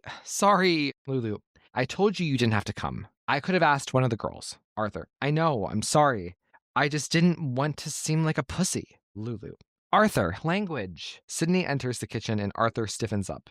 Sydney, please don't stay in here all night. Go enjoy yourselves. Lulu, we just had to get these plated and then we're all set. Sydney walks over to the counter and takes a cookie. Sydney, hey, Arthur, your friend Max is here, yeah? Arthur, we're not really... Yeah, I know. I'll tell you about it later, Sid. Sydney nods as she puts 2 and 2 together. Arthur, I'm gonna go get some fresh air. As Arthur exits the kitchen, Mark pops his head in. Mark, guess who finally pulled up? Interior Prescott-Kincaid residence, foyer night. Grace and Ella rush to the front door as Gale enters. Grace and Ella, Aunt Gal, you're here! Before she can put down the multiple shopping bags in her hands, Grace and Ella attack Gale with ecstatic hugs. Gale, quick, take these and hide them in your room before your mother, Sydney, off screen, asks why you brought so many gifts. Ella and Grace abscond with the bags like dogs with bones. Gale, I need to stay on their good side, so I have someone to pull the plug someday. Sydney, Gale, Jesus. Sydney grabs Gale and they embrace tightly. When they pull apart, we see most of the party huddled together to get a good look at the real Gale Weathers. Sydney, everybody, this is Gale. Gale, this is Gale. Everybody, hello. Into Sydney's ear. I need to talk to you privately. Before Sydney can respond, a trio of starstruck women approach, each with a different Gale Weathers book in hand. Sydney, Gale, this is Mimi, Callie, and Debbie Ann from book club. Mimi, 40s, bubbly, playfully brings a hand to her mouth as though she's whispering. Mimi, it's really more of a wine club. One of these days we'll get around to the book. Callie, 30s, reserved, and Debbie Ann, 50s, perpetually buzzed. Both laugh as if it's the funniest thing they've ever heard. Sydney smiles and tilts her head at Gale, as if to say, I know, but they're sweet. Gale, please tell me my book isn't this month's selection. Callie, oh, of course not. We're strictly literary fiction. Debbie Ann, with the occasional romancy thrown in there. Gale, furrowing her brow. Romanta what? Debbie Ann, I was addicted to Top Story. Every night with dinner, like clockwork. Mimi, can I just say, justice for 60 minutes too. Callie, it wasn't a good morning for me until I put on Good Morning with Gale Weathers. Mimi, we promised Sydney we wouldn't be lame around you, but everyone except Gale laughs. Mimi holding up her book. A signature would mean the world. Sydney, why don't we let Gale settle in? Debbie Ann, your book about Dewey deserved win that motherfucking Pulitzer. Callie and Mimi are mortified. Gale smirks, places a hand on Debbie Ann's shoulder. Gale, I like you. To Sydney, Sid, kitchen, now.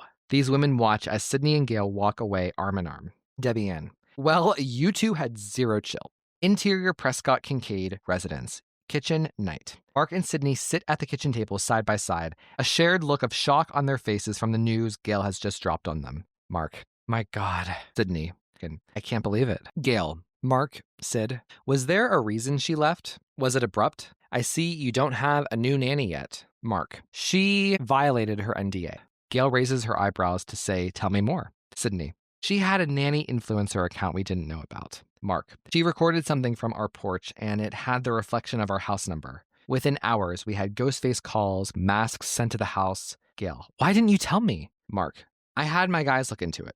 All pranks. We had her posts scrubbed and she left pretty quickly after that. We even worked with an agency to vet her new family. Sydney, stoic. Whose house was she murdered in? Gale leans across the table and places her hand on Sid's hand. Striking visual of both Gale and Mark touching her at once. Are they supporting her together? Is there some competition? Gale, Sid, for once, they know who did it. She fought back and she got the fucker. No one is coming after you. Gale and Mark, at the same time. Not while I'm here. Sydney, I had a missed call from her to one of my side cells. Mark, wait, what? Gale, when? Sydney, last night.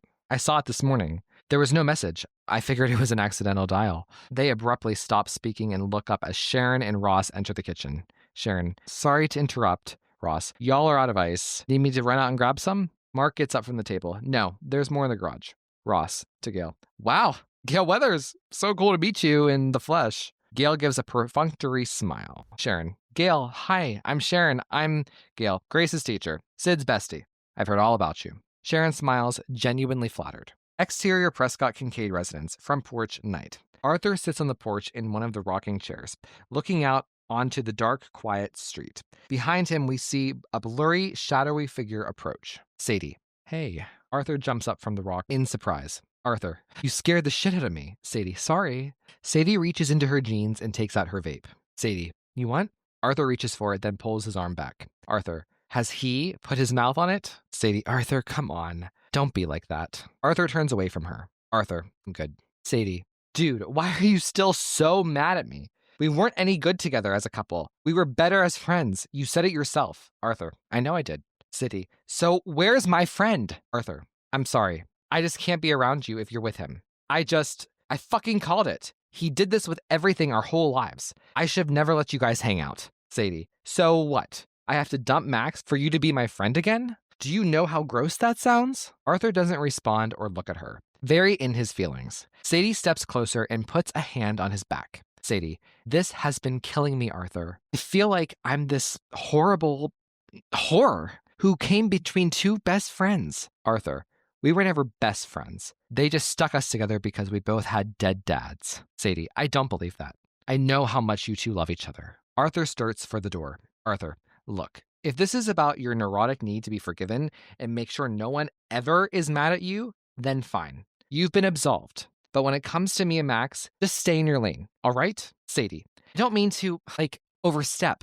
It's just I was talking to my mom and she said if your gut says you can help two people work it out, you should always. Arthur stops at the door, spins around. Arthur, oh, your mom, of all people, cares about bringing people together? That's fucking rich, man. Sadie steps closer to him, crosses her arms. Sadie, confused. What's that supposed to mean? My mom's done nothing but been good to you, Artie. Why would you say that with such disdain? Arthur, whatever. Forget I said anything. Arthur tries to go inside, but Sadie isn't letting go. She grabs his arm and pulls him back. Sadie, tell me. Interior Prescott-Kincaid residence, living room, night. The party is thriving. Alice and Janet, reading glasses sloping down their noses, have Mark and Ross cornered, each man helping them figure out something on their respective iPhones. Gail, nursing a glass of bourbon, is flanked on the sofa by Grace and Ella, who are going through the contents of Gail's Birkin bag. Ella, very intently, pushes a diamond bracelet up her skinny arm and frowns when it slides down. Grace holds up a compact mirror and applies eyeshadow from Gail's palette. Gail, that blue's a disaster for your skin tone, Gracie. Go with the pink. Gail unhooks her diamond bracelet and hands it to Ella. Gail, let's swap. Sidney, Sharon, Lulu, Callie, Debbie Ann, and Mimi sit together at the dining table watching Gail and the kids. Callie, could she be any sweeter with those girls? Debbie Ann, who would have thought in 1,000 years this is where you and Gale Weathers would be? I mean, talk about life throwing surprises at you. Sidney shrugs, seems a bit tired of this conversation. Sharon, saving the day. Well, at this point, they've been friends longer than anything else, so Sidney flashes Sharon an appreciative smile. Mimi, well, she's everything I expected her to be, and then some. Callie, oh yeah. Debbie Ann, no doubt. Lulu, I don't know. I thought she'd be a little different, sitting here with us, telling us all about her fabulous life, more of a girl's girl. Sid looks adoringly at Gail with her daughters. Sidney, she is. Just some girls. Suddenly, the front door swings open, and Sadie enters in a huff, very distraught, clearly crying. Arthur slinks in behind her, his head down. Max steps out of the kitchen with a soda in his hand. He hurries over to Sadie and takes her hand. Max, staring daggers at Arthur. What? What did he say to you? Sadie pulls her hand away from Max and trudges over to Mark and Ross. Sadie tugs on Ross's arm, and he instinctively puts an arm around her kindly while lecturing Alice and Janet. Ross, ladies, you've got to randomize these passwords. If you use your address or your grandkid's birthday for everything, you're asking for trouble. Sadie, Dad, I want to go home. Ross, Sadie, one sec. Sadie, shouting now, Dad, let's go. Sharon, mortified, gets up from the table and hurries over to Sadie and Ross. She puts an arm around Sadie, who immediately pulls away from her in disgust. Sharon, sweetie, what's going on? Sadie, I'm not talking to you. Ross, hey, don't speak to your mother that way. Sharon, are you feeling all right? To Ross, I should take her home. Sadie, I'm not fucking sick, and I'm not going anywhere with you. Dad. Sharon, honey, you're making a scene. You're going to ruin Sydney's party. Sadie, laughing through the sobs. Oh, I'm going to ruin her party? You're the one fucking her husband. A collective gasp and then hush in the room. Ross gives Sharon a what the hell is she talking about look. Then he turns to Mark, who is leaned against the wall, his hand clasped over his mouth. Sharon looks over her shoulder and sees Sidney standing right behind her, a mix of shock and white, hot anger on her face. Sharon, Oh God, Sid, I.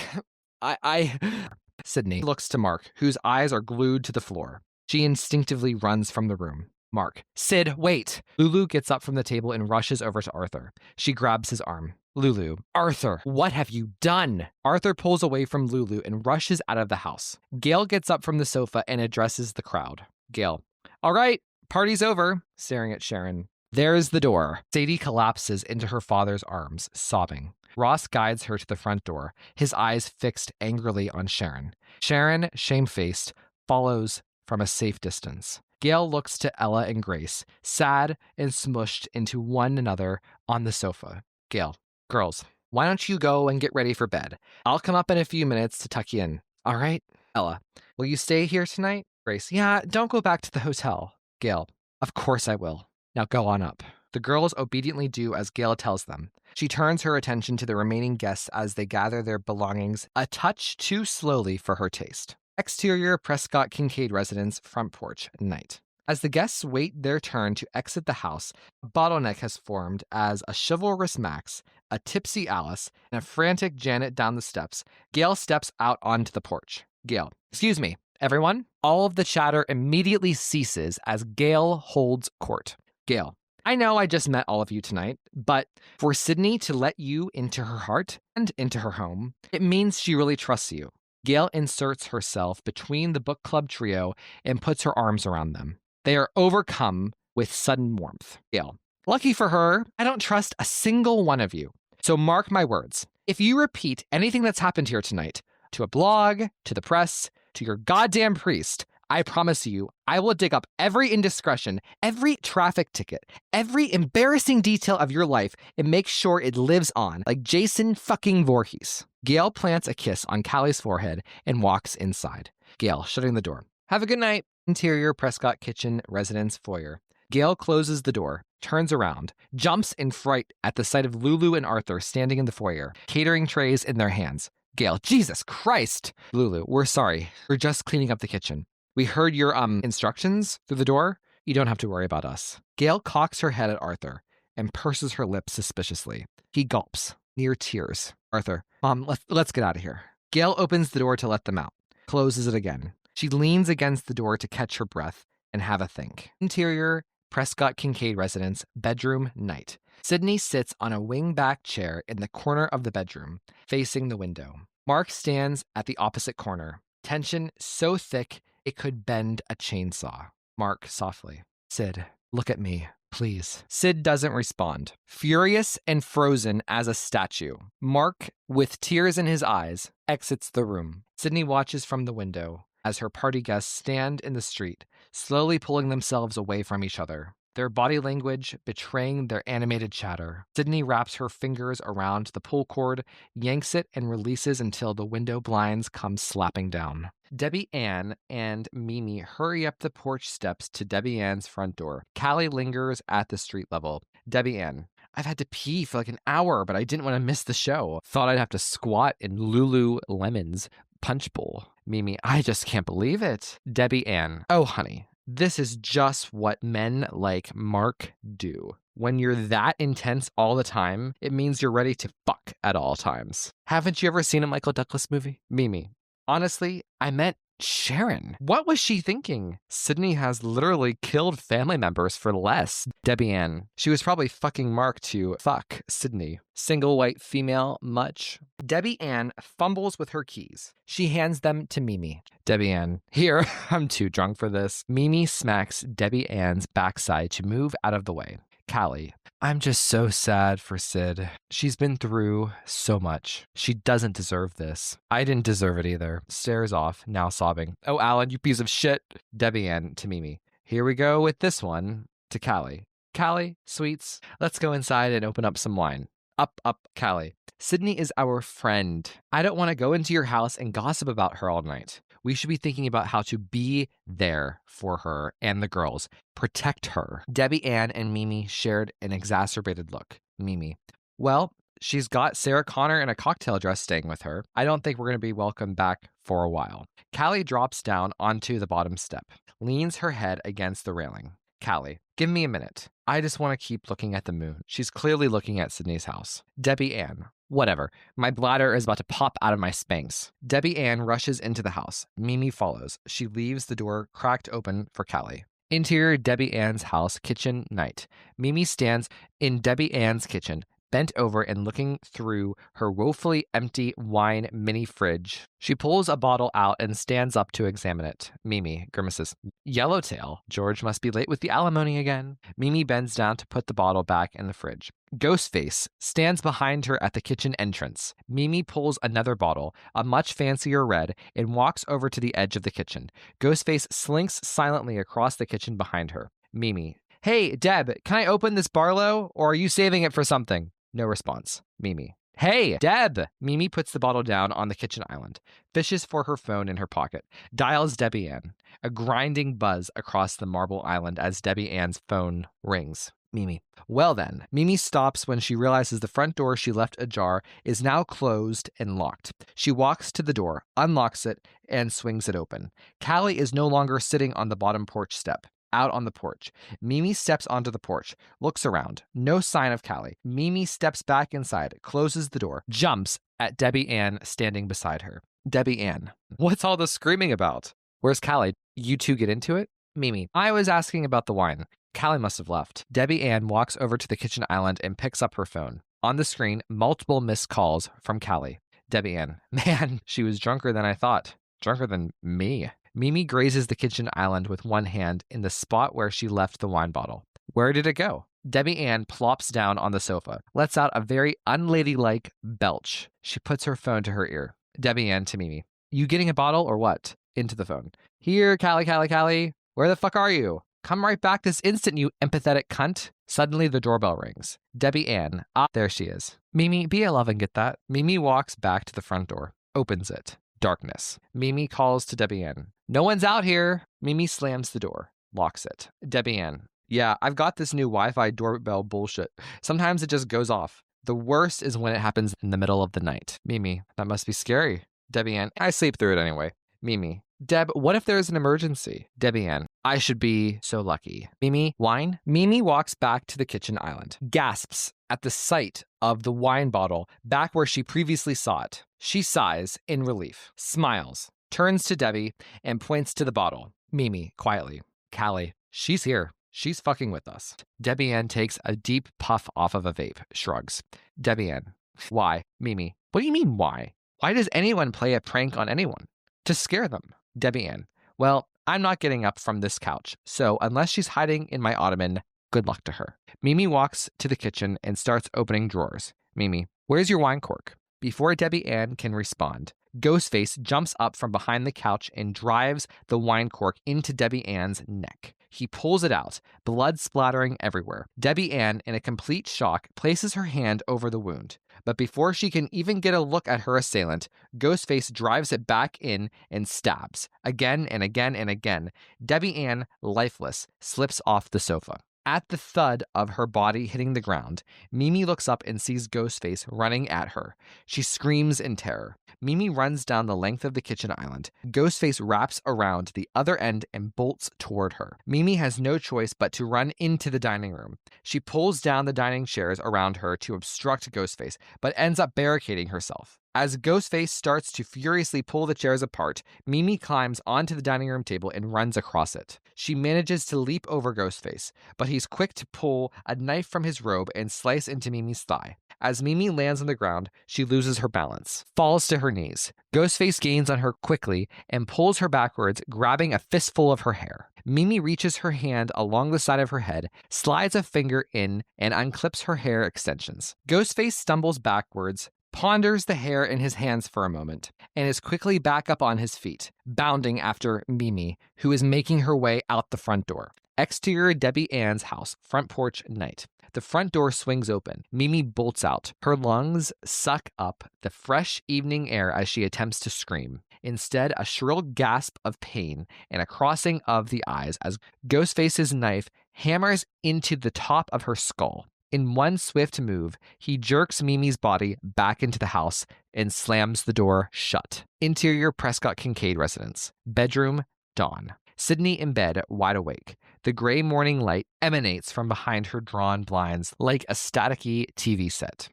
Interior Prescott-Kincaid residence hallway. Sidney walks down the dark hallway and peeks into Mark's office, where he lay curled up on a leather love seat, his long limbs barely fit on, a blanket bunched up at his feet. Sidney steps into the office and instinctively picks the blanket up. She's about to drape it over Mark, then stops herself, lets the blanket fall back to the ground. Back in the hallway, Sidney softly pushes open the door to the girls' bedroom. Their beds are unmade and empty. She glides down the hall.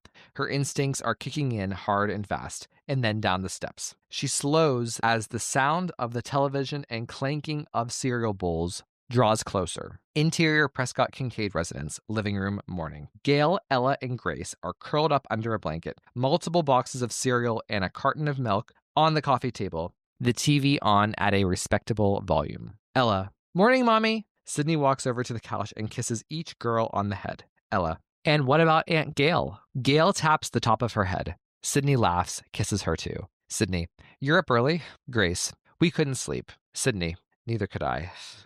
Gail, Ella insisted we go out at the butt crack to take a look at these birds. Sidney, what'd you think? Gail, crunching through a handful of Fruit Loops. Doesn't look anything like me. Interior Prescott-Kincaid residence, kitchen, moments later. Grace enters while Sidney is putting on a pot of coffee. Grace, Mom? Sidney, yeah, honey. Grace, can I stay home from school today? Sidney, you can't. You're suspended, remember? Grace, can't I just be suspended on Monday? Sidney's silence is a firm answer. Grace, but they'll make me eat lunch and share in Mrs. Kruger's room. I don't want to see her. I don't want to see her ever again. Sidney throws her arms around a sobbing Grace, desperate to console her. Mark walks into the kitchen and Grace goes quiet. She pushes past him and storms out of the kitchen. Grace runs past the living room and up the stairs. Gail pats Ella on the knee. Gail, go and check on your sister, all right? Ella nods, shovels one last heaping spoonful of cereal into her mouth, then heads upstairs. Interior Prescott-Kincaid residence, kitchen, morning. Sidney and Mark in the middle of a heated exchange. Mark, Sid, we need to talk about this. Sidney, no, we need to figure out how to convince our kid to go to school every day, since you've managed to shit where you eat in ways I could never have fucking fathomed. Mark, I know I messed up. Sidney, messed up? Wow. You're being awfully easy on yourself. Mark, I fucked up. I know I did. It's the biggest regret of my life. But Sidney, you have to believe me. We didn't mean to hurt you or Ross. It just happened. Sidney puts her hand up to Mark's face. Sidney, wait. Stop. We? So this was a mistake? Or was this a relationship? Mark closes his eyes, swallows. Both. I guess it was both. I mean, we already had a relationship. We're friends. So I don't know. It's complicated. Sidney winces as he speaks. It physically hurts her to hear this. Sidney, are you two currently making this complicated mistake? Mark, no. You have to believe me, Sidney. It was only a few times. Sidney, when was the last time? Mark, when you were in New York, I think. Sidney, you think? You're not sure if the last time you fucked one of my closest friends and our child's teacher and the mother of the kid we've known since she was 10 was when a psycho tried to fucking throw me off of a skyscraper? When I literally killed to get back to you and the kid's alive? That's maybe when you were off making this mistake? Mark furrows his brow. Mark, you mean when I begged you for the third goddamn time to think of me and the girls and not swoop in like Tarantino's Bride with a kill list to save a bunch of fucking strangers? When I'd hoped your maternal instincts would supersede your twisted fucking hero complex? Sidney stares at him, mouth agape, stung by his interpretation of past events. Gail, off screen. Hey, I'm sorry to interrupt. I just wanted to say I can take the girls to school. It's not a problem. Mark, you don't have to do that. Gail, well, Angel's on the clock, and she ain't cheap, so might as well let her moonlight as a chauffeur. Also, I know there's no good time to say this, so I'll just say it. I just got a text from a local source of mine. Mark crosses his arms, switching into detective mode. Mark, about what? Gail, they found a mountain of Instagram DMs between Kayla and a blank account, sexual in nature. Mark, and? Gail, they were able to trace the IP to Newton. Sidney smacks her hand on the kitchen counter, turns away from Mark. Mark, Sid, you can't be serious. Angrily at Gail. I wasn't sleeping with the goddamn nanny. Gail, I wasn't suggesting you were, but this is going to hit social media and the news in a matter of minutes. Mark rationalizing. Well, why does it matter? They already know who killed her. Gale. Come on. Sidney Prescott's recently fired nanny found dead after sending 100 crotch shots to a local lover? The memes write themselves. From upstairs, Ella calls for Sidney. She walks out of the kitchen silently. Mark storms in the opposite direction. Gale, somberly. Fuck. Nice work, Gale. Interior Kruger house, Sadie's bedroom. Morning. Sadie sits on her bed, writing furiously in an old school diary. She's interrupted by a light rapping on the window. She crawls down the edge of the bed and shakes her head at the sight of Max, his mouth and nostrils fogging up the window. Sadie unlocks the window and helps him inside. From Sadie's POV, Sadie sticks her head out the window and sees that Max is acrobatically wrapped around a drainage pipe below. Max topples onto Sadie's bed and kicks his sneakers off. Sadie, dude, what are you doing? Max, oh, you know me. Defying convention? Mixing it up? This little rom-com slasher trope is almost always late at night with a downright antagonistic father on the other end of the door, knocking hard at Sadie's door. Sharon, Sadie, honey, open up. We really need to talk. Sadie, quietly to Max. You gotta go. Max, I can't. Your dad's out there going full Amityville, shirtless, chopping wood with a literal fucking axe. Do y'all even have a fireplace? Another knock. Sharon, Sadie, right now. Sadie, you know what? Fuck it. Sadie walks to the door and opens it. Sharon steps inside when she sees Max is in there too. She tightens her robe. Sharon, did Max spend the night? Sadie. Max, no. I just came by to. Sadie, and what if he did? What are you going to say? What are you going to do to me? Ground me? I just can't with the hypocrisy. Sharon, aghast, steps into the room and grabs Sadie's arm. Sharon, you don't know anything about the situation or what things are like between your father and me. Sadie, sneering. I know you fucked your best friend's husband. What else is there to know? Sharon's face crumbles in anger and embarrassment. Sharon leaving the room. Get ready for school. Sadie, yeah, I won't be going. Turns to Max. Want to stay here and fuck all day? Max's eyes widen. Max, oh man, that sounds delightful. I've got this meeting with my guidance counselor at 10 to talk about this community college scholarship for fuck-ups. But maybe just a quickie for now, then I'll hit you up later. Wait, you're making a joke. Right, got it. Max laughs, wraps Sadie in a warm hug, and kisses her softly. He turns back to the window. Sadie, Max, just use the front door. The jig is up. Max nods, salutes, then walks out of her room. Sadie suddenly hears muffled but distinctive arguing from outside. She walks over to the window. Through the window, Sharon and Ross are in the middle of a heated argument. Ross, shirtless and sweating, wields an axe in one hand and points in Sharon's face with the other. Sharon keeps her arms crossed defensively as she shouts over him. Sadie frowns, backs away from the window. Interior Prescott-Kincaid residence, driveway, morning. Angel steps out of her SUV, dressed in head-to-toe black, and opens the back doors. Ella eagerly hops right in. Grace, however, drags her feet. Angel, ma'am, I'm afraid I'm going to have to ask you to hurry up and get in the car before the temperature further drops on the hot chocolates in the front console. Grace looks up at Angel and cracks a smile. Grace, whipped cream? Angel, an entire bottle for you to do as you wish, but only at stop signs. Safety first. Gale sees Alice and Janet walking up to the house. Gale, and that's my cue to exit. Alice and Janet see Gale ducking into the car and wave. Gale ignores them and slams the door. Angel peels out of the driveway and they're gone. Sidney waves to Alice and Janet and starts walking back up to the house, hoping they'll get the hint. They don't. Janet, oh, Sidney, dear. Alice, sweetheart, good morning. Sidney stops and turns around, greeted by a massive plate of shortbread in Janet's arms. Sidney, this is too much, really. We still have all that upside-down cake from last night. Alice, upside down indeed. Janet, listen, Sidney. Alice and I both know, firsthand, the choppy waters of betrayal and how difficult they can be to navigate. Alice, everyone always says it's hard to stay, but that's bullshit. Leaving is the hard part. And it doesn't have to be. We love Mark. You know we do. But you don't have to just sit and take this. You're no shrinking little housewife. You're Sidney Prescott. You're a goddess, a warrior. Remember that. Sidney struggles to hide how bothered she is by their bold, unsolicited advice. She's relieved at the sound of the front door opening and Mark stepping outside in his running shorts and sneakers. Sidney, I need to go, but thank you for the cookies. Alice and Janet share an ambiguous look, then stroll back down the drive, arm in arm. Sidney is about to walk past Mark on the steps, but stops when he gently touches her arm. Mark, hey, I'm sorry about earlier. It's just, I don't know what to do here, Sid. Tell me what to do. What you want me to do. I'll do anything. I can't lose you, Sidney.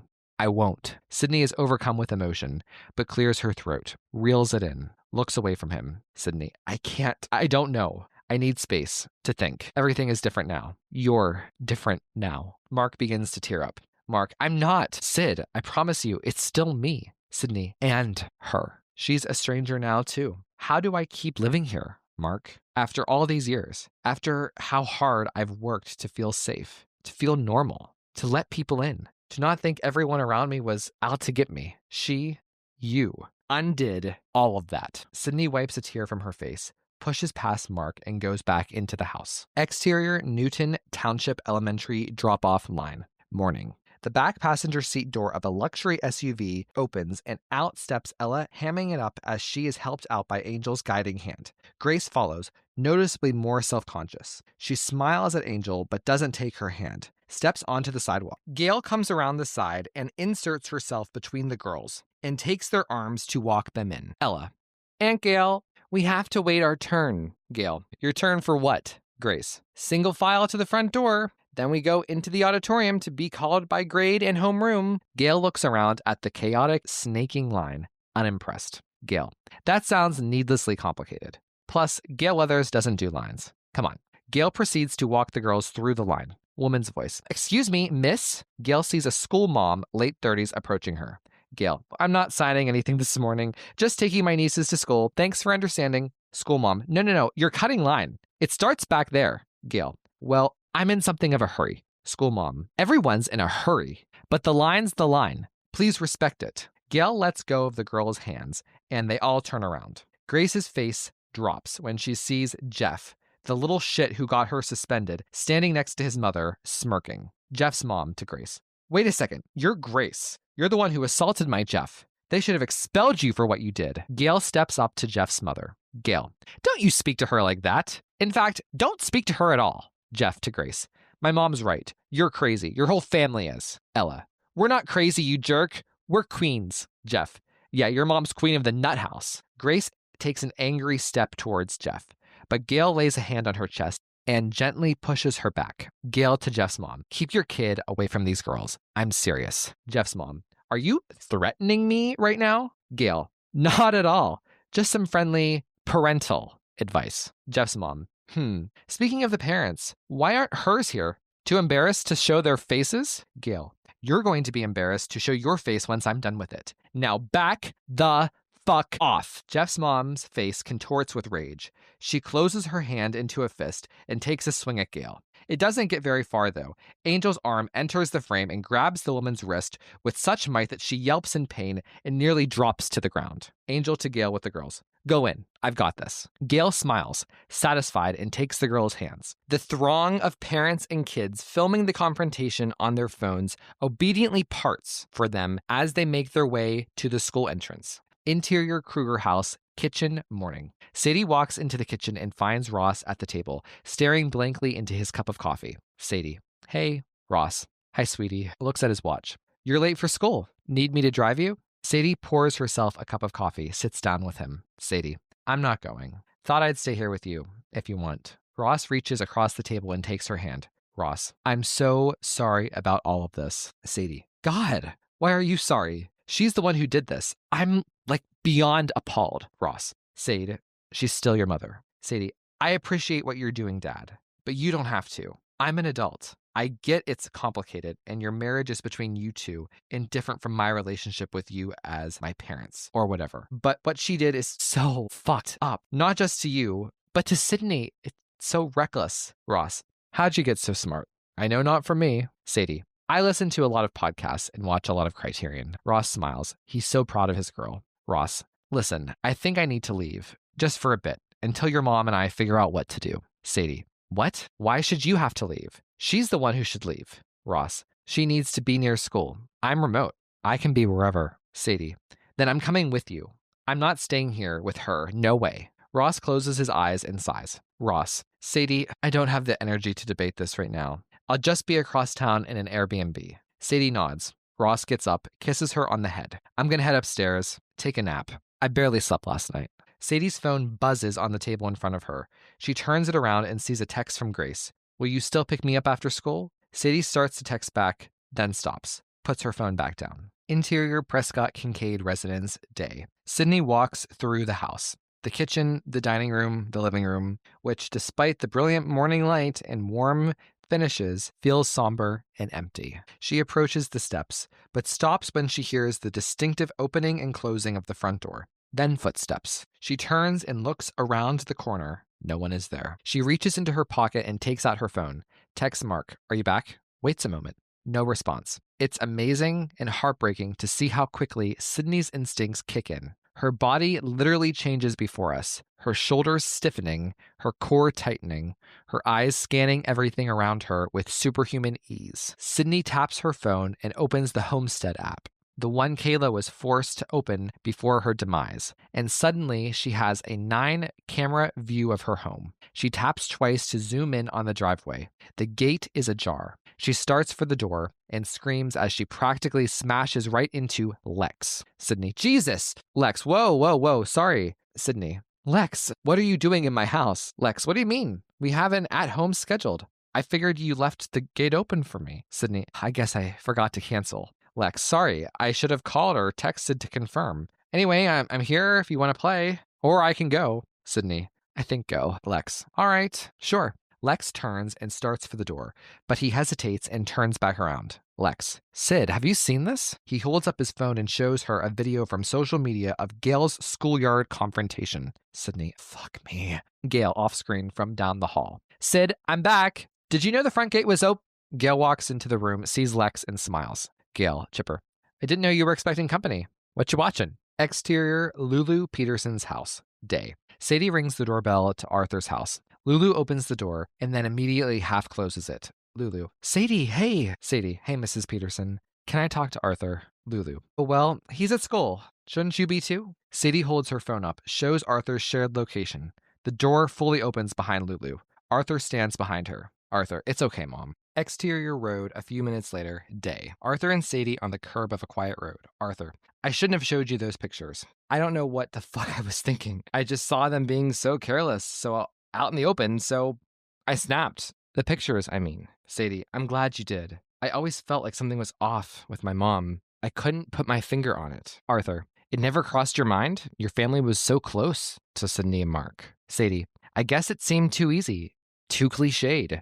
I thought her secrets were more twisted and complex than just being a shitty person who wanted to fuck her best friend's husband. Arthur, well, shitty people are usually shitty for a reason. My dad was pretty shitty. Treated my mom like shit for years. Then he dies in a wreck and bam, he's a fucking saint. Sadie, I think I'm just extra weirded out because my mom, idolizes Sidney. Arthur, my mom too.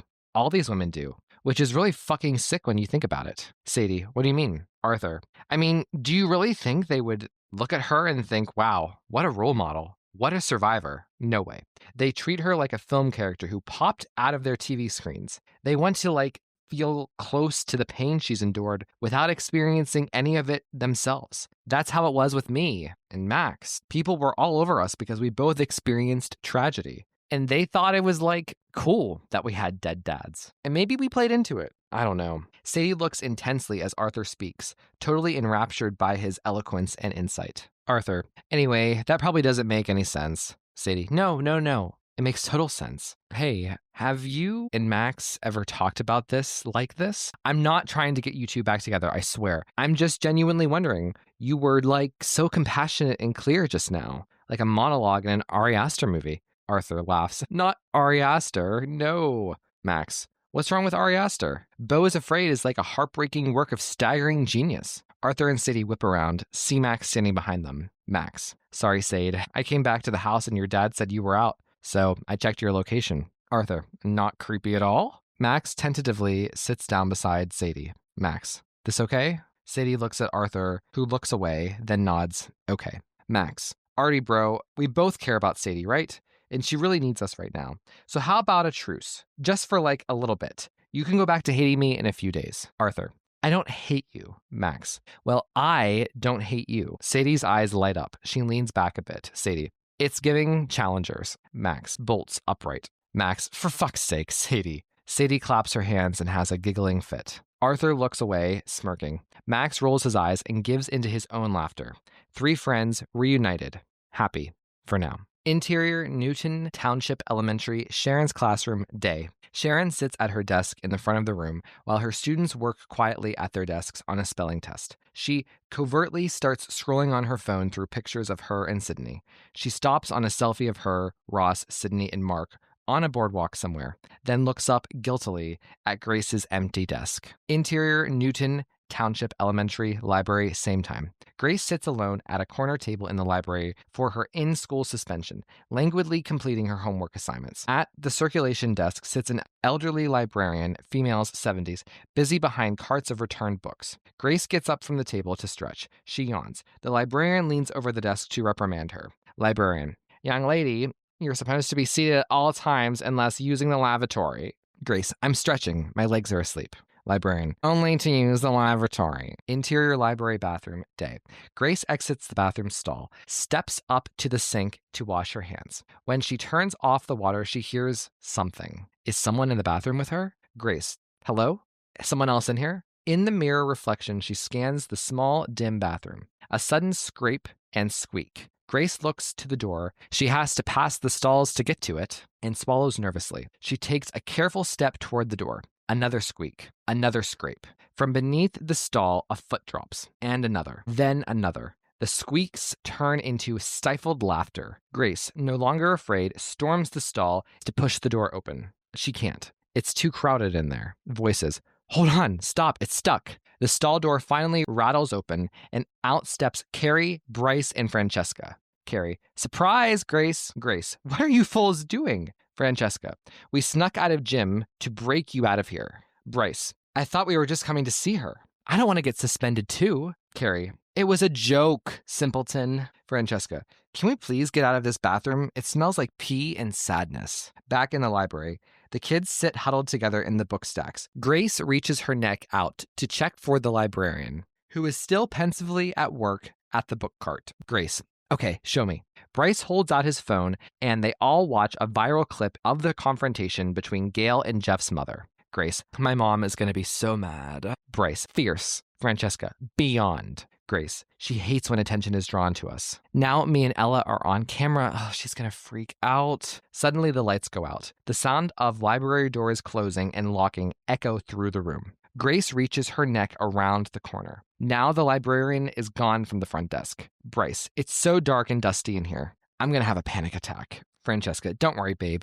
Here. Francesca places her hands on Bryce's chest and begins to rub beneath his collarbone. Carrie: dude, what are you doing? Francesca: simulating his vagus nerve. Carrie: simulating his vag anus?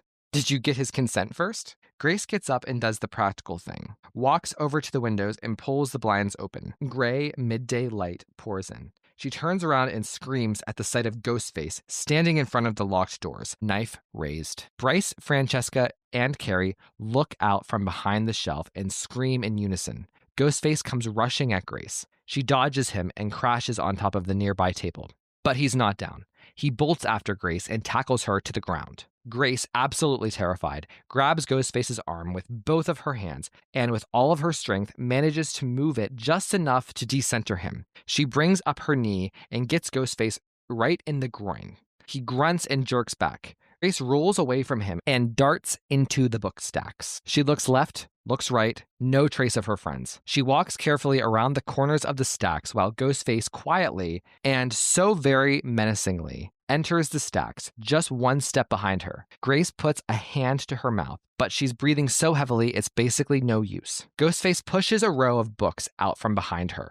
The books pile on either side of her, and Ghostface pulls Grace by the hair up against the shelf. In the struggle, Ghostface glides the knife against Grace's forearm and draws blood. He lets go as she resists, causing her to fall forward into the next bookshelf. Grace screams as blood begins to pour down her arm.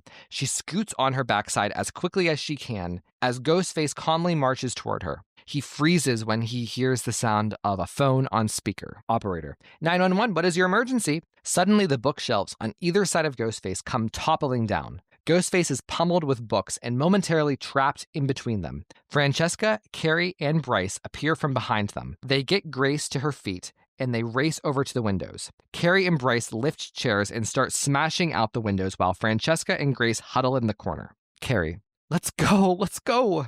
Francesca and Grace hoist themselves on the counter. Grace and Bryce already safely outside. Exterior, outside the library. Grace and Francesca roll out from the window onto their bellies and quickly get to their feet. They look inside and see the library doors are wide open and Ghostface is gone. Exterior, England Court Street, day. Mark staggers to the end of his jog. He places his hands on his knees and bends forward to catch his breath. Ross comes into view, running toward Mark with an aggressive pace. Mark hears him approaching, but before he can stand, Ross tackles him to the ground. Ross, you cocksucker! You fucked my wife, piece of shit! Mark puts his hands to his face defensively as Ross pelts him with punches in the stomach and chest. Mark, I'm sorry. Hey, stop. Come on, let's talk. Ross is deaf to Mark's calls for reason. He continues to pummel him. Finally, Mark sits upright and headbutts Ross, who falls back onto the pavement. Ross, in pain. Ah, fuck. Mark gets to his feet and puts his arms out in peace. Mark, shit, are you okay? Listen, stop. Just listen, all right? Ross is having none of it. He rushes Mark again. This time, Mark dodges him and gets an arm around Ross's neck. A loose but powerful chokehold. Ross brings his foot up and presses it down hard on the tips of Mark's foot. Mark wails in pain, and they fall backwards together once again. Exterior Prescott-Kincaid residence front porch. Sidney opens the door to let Lex out. They both immediately see the tussle. Lex rushes into the street to break it up. Exterior England Court Street, day. Lex handily pulls Mark off of Ross, then stands between them. Sidney and Gale come rushing down into the street. Lex, come on, cool it, both of you. Sidney to Mark, what are you doing? Mark points to Ross. He jumped me like a punk. Ross lunges at Mark. Ross, I do it again, you scumbag. Lex grabs Ross before he can get to Mark and holds him back. Ross begins to sob, pushes Lex away from him. Ross, you were my friend. Now you ruined my fucking life. To Sidney, he's gonna ruin yours too. Ross limps away back toward his car. Gale, Sid, isn't that one of your book club friends? Across the street, Callie walks along Debbie Ann's yard, peering into the windows, her hands covering her eyes to shield the sunlight. Sidney, Callie, what's going on? Callie walks over to the street. Callie, have you seen Deb or Mimi? I haven't heard from them since last night. Gale, didn't you leave with them? Callie, they decided they wanted to open another bottle of wine, but I was beat, so I went home. Neither is responding to my texts. Debbie Ann's son called from school to ask if I could come check on her. Callie, do you have a spare key for the house, or maybe the security code for emergencies? Sidney looks to Mark.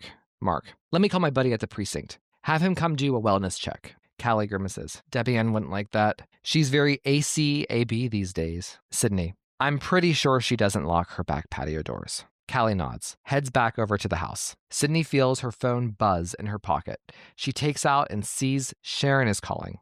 She shows the phone to Gale. Gale, reaching for the phone. Unfucking believable. Here, let me answer it. Sidney waves Gale's hand away, declines the call. Mark's phone immediately buzzes. Sharon is now calling him. Gale, now that is really unfucking believable. Mark declines the call. His phone buzzes again. The call is now from Newton Elementary main office. Mark answers. Mark into the phone.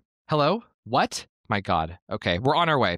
Mark hangs up, face drawn. Sidney. What is it? Mark. Someone attacked Gracie and her friends. Someone in a ghost face costume. Sidney inhales sharply. Sidney. My God. No. Mark and Sidney lock hands and run toward their car. Gale follows closely behind. Exterior Newton Township Elementary, day. Utter chaos outside the school as parents abandon their cars to pick up their children from the early emergency dismissal. Teachers and police officers attempt to move everyone away from the building. Interior Mark's car. Sidney, Mark, and Gale pull up but can't get close to the entrance because of all of the traffic. Mark angrily pounds his fist against the wheel. Mark, motherfucker! Sidney unbuckles her seatbelt, opens the passenger door. Sidney, I'll meet you inside. Gale follows Sid's lead and bolts out of the back seat. Exterior Newton Township Elementary, day. Sidney and Gale attempt to push through the crowd, but Sidney is becoming more visibly overwhelmed. A local female reporter and her cameraman spot Sidney and Gale and make a beeline over to them. Gale sees them coming and wraps a protective arm around Sidney. Gale, There another door? Sidney thinks briefly, then points to the side entrance. They turn around and start for the side door, but Sidney stops dead in her tracks at the sight of Sharon looking out into the crowd from the other side. Sharon sees Sidney and Gale and pushes the door open. She gestures for them to come inside. Gale, back to the front door? Sidney, no, I have to get to Grace. Interior Newton Township Elementary side entrance. Sharon eagerly lets Sidney and Gale into the building. Sidney, where is she? Sharon, Principal Lee's office. Ella too. They're both safe. Sidney, sucking back tears, rushes down the hall. Sharon hurries to be by her side. Sharon, Sid, I've been meaning to call you. I didn't know if you'd pick up or if you would. Sidney, are you seriously doing this? Now. Sharon, please, Sid, I am so sorry. I am so sorry. I love you, and Mark loves you. More than anything, believe me, it was a terrible, terrible mistake. Sharon grabs Sidney's shoulder. Sidney whips around and backhands her across the mouth. Sidney, fuck you! Sharon brings a hand to her cheek, stunned by the slap. Gale, passing by Sharon. Better put ice on that. Interior, Newton Township Elementary, Principal Lee's office. Sidney and Gale enter the office where Grace is seated on a couch between a female officer and a male medic, who is putting the final touches on wrapping up her arm. Ella spins around in Principal Lee's swivel chair. Grace, Mommy! Sidney falls to her knees, wraps her arms around Grace's waist, drops her head in her lap. Sidney, baby, are you okay? Grace, totally. It's just a flesh wound.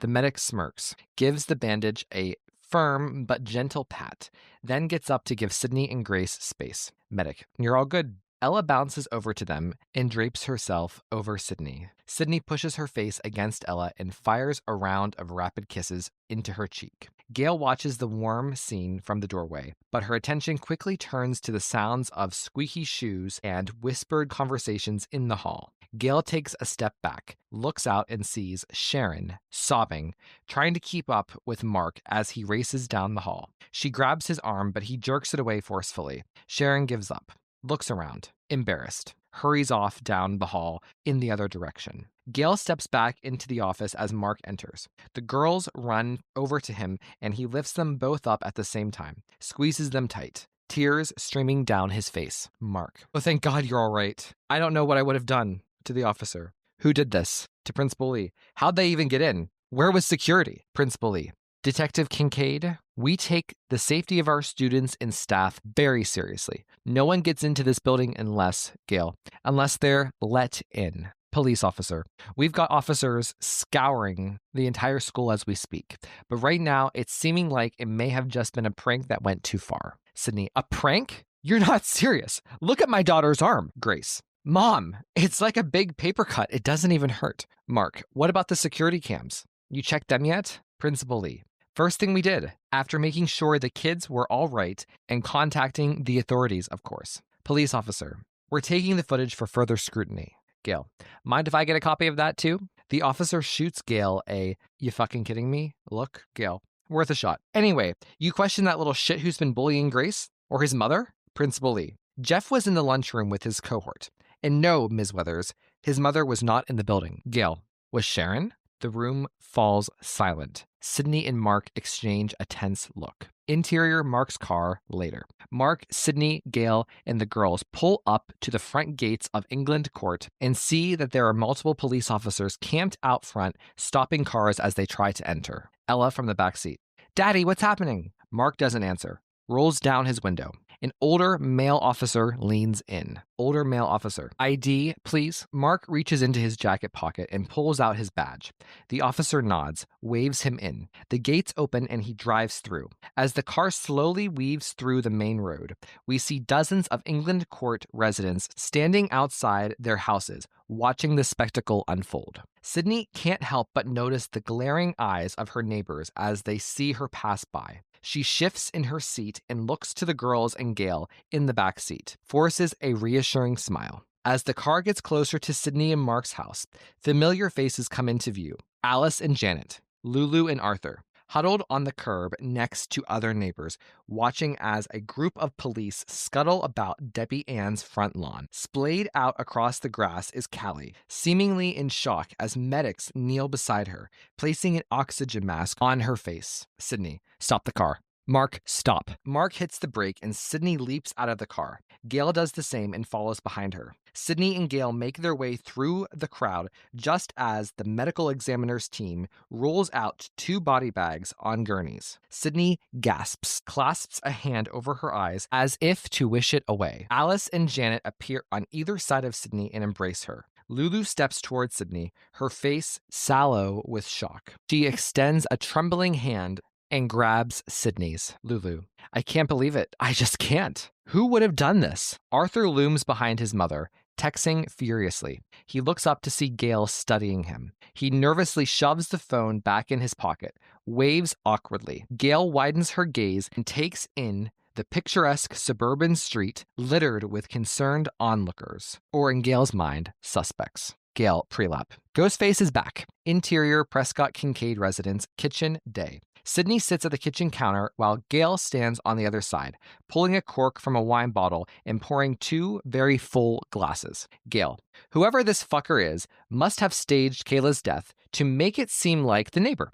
They've been orchestrating something bigger this entire time. Sidney, exhausted. So what do we do besides get the fuck out of Newton? Gale, well, if the past is prologue, then we don't have much time to figure this out. What's the motive this time? What hasn't been done before? Sidney takes a big gulp of wine. Sidney, let's see. Billy and Stu wanted to make a scary movie. Before Sidney can finish her thought, Gale slides her phone in front of Sidney. The Notes app opened and full of musings. Sidney glides her finger up and down the screen and smirks. Sidney, already done the legwork, I see. Gale, have we met?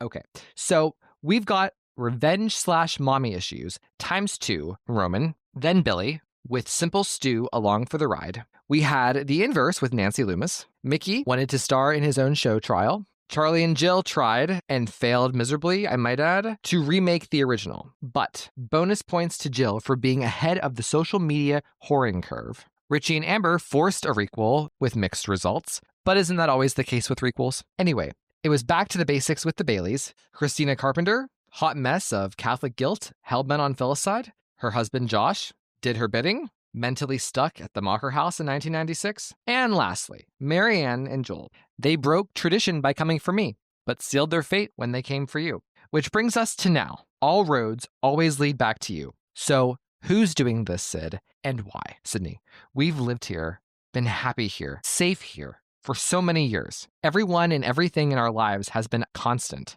If it isn't one of our friends, Gale, it'd be one hell of a long game, unless our Ghostface is just coming into their own. Not a girl, not yet a killer. Until mommy's transgression sent her over the edge. Sidney. Sadie.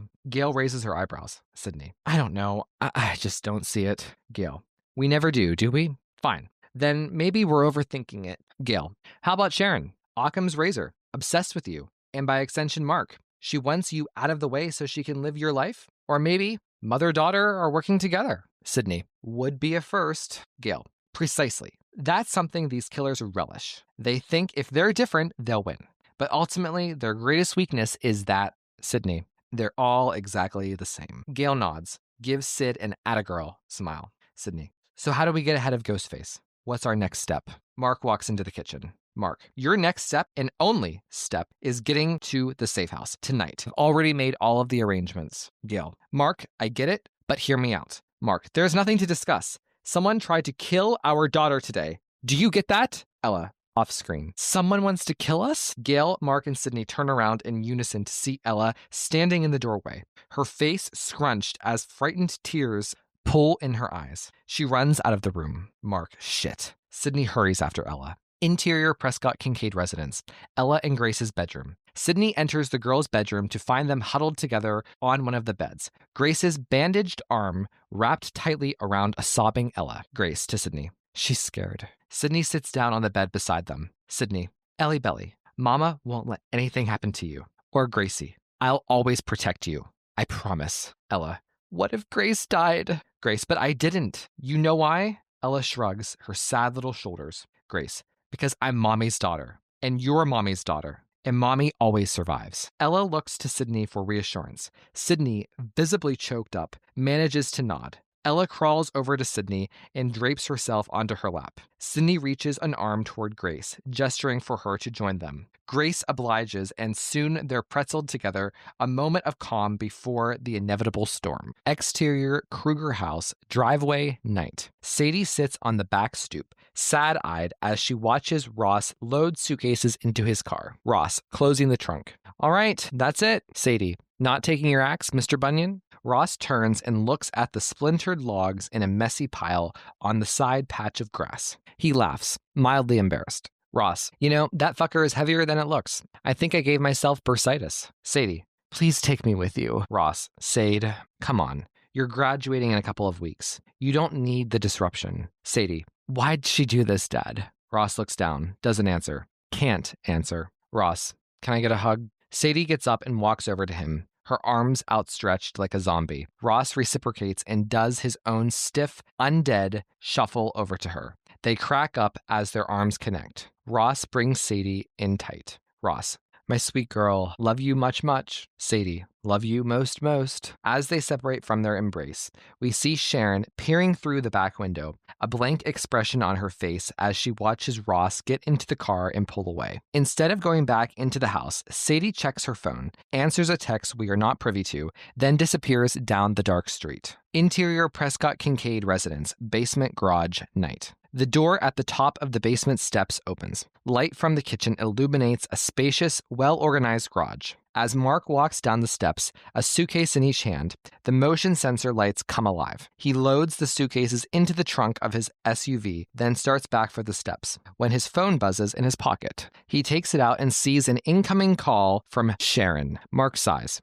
Instead of declining, he turns around and walks back down the steps, hitting the garage door opener along the way. Exterior Prescott-Kincaid residence, driveway, night. Mark steps several feet out onto the driveway, looks back to make sure no one is nearby, turns back around to answer the call. He doesn't see Ghostface slipping into the garage. Mark quietly into the phone. Sharon, please. I thought I made myself clear. Of course, it is not Sharon on the other line. Ghostface. And I thought I've made myself clear. I'm not going to be ignored, Mark. The distant sound of a dog barking causes Mark to jump. He looks around intently. Mark, who the fuck is this? Ghostface, you tell me, detective. Oh, that's right. You're out of practice. You've gone from Batman to Mr. Mom, neutered by your sweet little wife, the indomitable Sidney Prescott. Is that why you fucked her friend? To punish her? To feel like a real man? Mark, you don't know what the fuck you're talking about. Ghostface, come on. You can level with me. We're old pals, Mark. If you want her out of the way, just say the word. I'm at your service. Mark, you're sick. She's my world. I'd die for her. Ghostface, yes, well, most likely. It doesn't have to be like this, Mark. We can stop this vicious cycle, this generational trauma, as the kids would say. Let me kill her, Mark. Once the world is finally rid of Sidney Prescott, you and your girls can finally be safe. You can stop looking over your shoulder. Stop worrying every time the phone rings. Mark takes a breath, stifles his anger, his fear. Ghostface, should I take your silence as an answer? As your subconscious desire? What's that saying? Yes, the call is coming from inside the house. Behind Mark, the basement door suddenly slams closed. Mark whips around and races back into the garage. Interior Prescott-Kincaid residence, basement garage, night. Not a second after Mark passes the SUV, Ghostface darts out from under the car and drives his knife directly into Mark's heel. Mark screams in pain and falls to his knees. Ghostface glides out from under the car, pulls Mark's leg closer, and swiftly, repeatedly stabs Mark in the Achilles tendon until it's gory, bone-exposed mess. Mark presses his hand to the cement floor and groans in agony as he twists his body and brings his other leg up. He smashes Ghostface in the face with his foot. Ghostface slams him up against the SUV, but quickly regains the upper hand. He brings his knife down and stabs Mark in quick succession, in the thighs, in the gut. Ghostface straddles Mark, lifts his head, slams it into the ground. Mark arches his back, near convulsion, puts his hands up. Ghostface immediately slashes at them. Mark finds the strength to bring a knee up and gets Ghostface hard in the groin.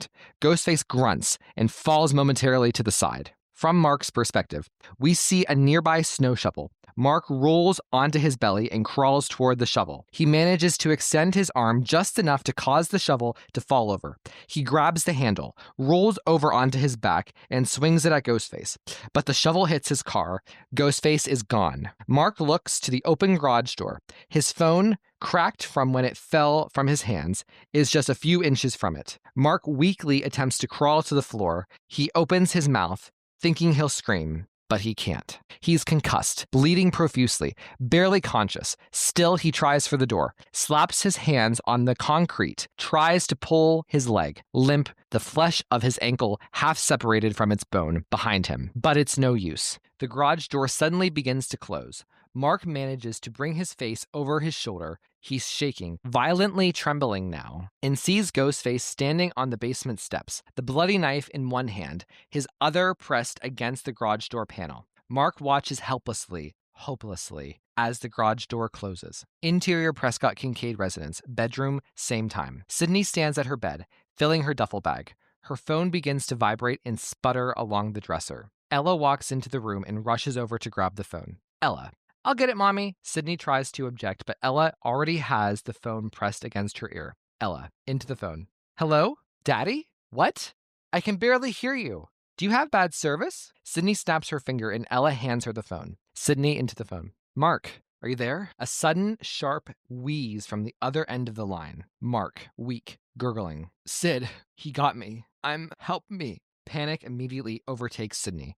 Sidney, Mark, where are you? Mark, he's here, in the basement. Sidney pulls the phone from her face, taps out of the call screen and into her apps, pulls up Homestead to load her security cameras. She gasps when she sees 9 grayed out boxes, each with blinking red lettering that reads, Camera manually disengaged. Sidney grabs Ella by the hand and leads her into the hallway and back into her bedroom. Interior Prescott-Kincaid residence, Ella and Grace's bedroom. Gail, sitting on the bed with Grace, sees Sidney's expression and jumps to her feet. Gail, what is it? Sidney, stay here with the girls, okay? Gail follows Sidney out into the hallway. Gail, should I call the police? Before Sidney can answer, they both jump at the sound of banging on a door coming from downstairs. Sidney shouting, Ella, Grace! Ella and Grace pop their heads out into the hall. Grace, yeah?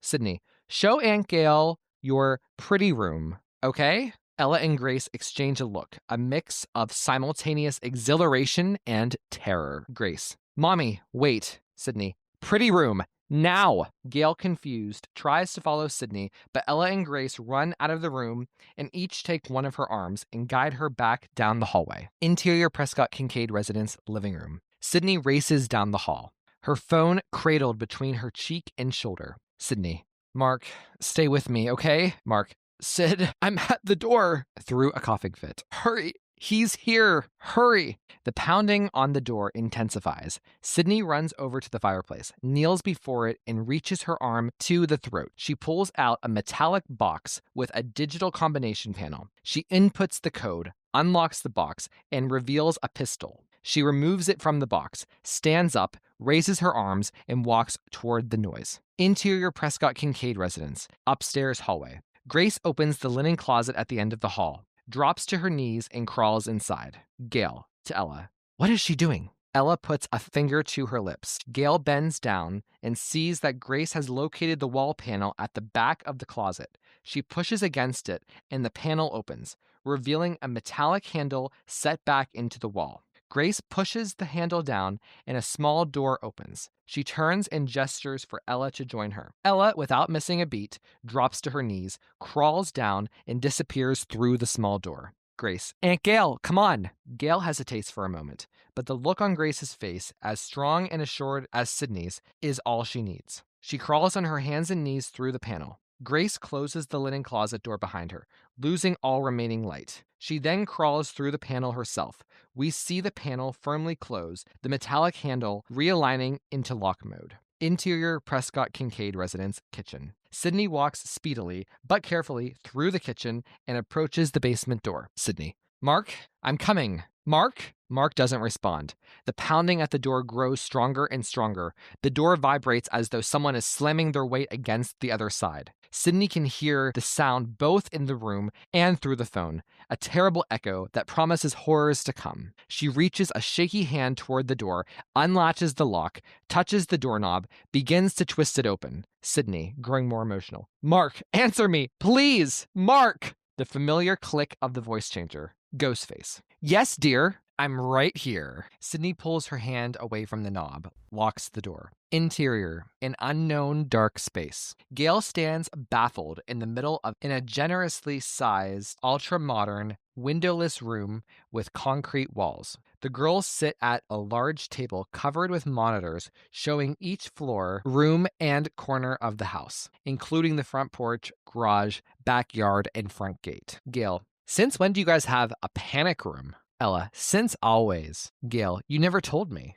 Grace, that's because we're not supposed to tell. Gale walks over to the monitor table. Ella taps a finger on the kitchen monitor, where Sidney stands at the basement door, gun raised. Gale, here we go. Interior Prescott-Kincaid residence, kitchen, same time. Sidney stands at the door, frozen. Ghostface, what's the holdup, Sid? Your beloved is just on the other side of the door. He's lost a lot of blood. Every second counts. Hey, remember how much blood your mother lost that night? Remember when you walked in and found her naked, twisted in the bedsheets? Did you try to help her, Sid? Did you put your mouth to hers? Try to breathe some life back into her? Or did you run so fast you almost slipped in the blood pouring out of the breasts that once fed you? Sidney, fuck you, Ghostface. Ha ha! There she is. There's our girl. So, what will it be, Sidney? Are you going to see what's behind door number 1? Or are you going to just walk away and let him bleed out like you did your mother? Sidney grips the doorknob once again,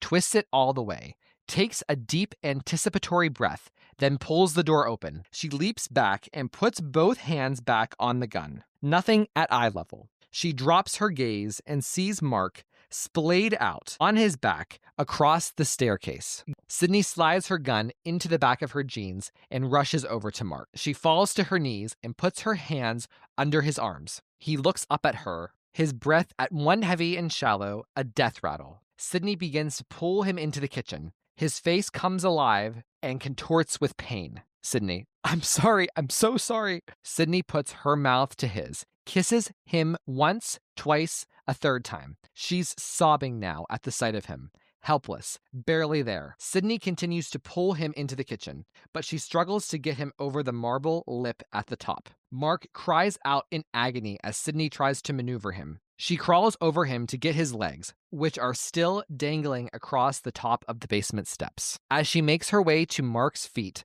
she looks down through the slats of the basement steps and sees Ghostface crouched down beneath the stairs. In one quick move, he darts the knife up through the slat and stabs Sidney in her bicep. Sidney pulls her arm back and reaches for the gun in her jeans, but Ghostface is too quick. He's already bounding up the steps. Before Sidney can aim her gun, Ghostface tackles her. Sidney's back smacks against the kitchen tile. Her gun slides across the kitchen and under the table. Ghostface wraps his hands tight around Sidney's neck, presses his thumbs deep into her throat. Sidney expertly grabs Ghostface's wrist and pulls them toward each other, creating just enough of a bend that Ghostface loses dominance and she's able to wiggle out of his grip. Sidney sits up and slams her side into Ghostface, who topples over momentarily, leaving Sidney with just enough agility to jump to her feet and sprint away. In what feels like half a second,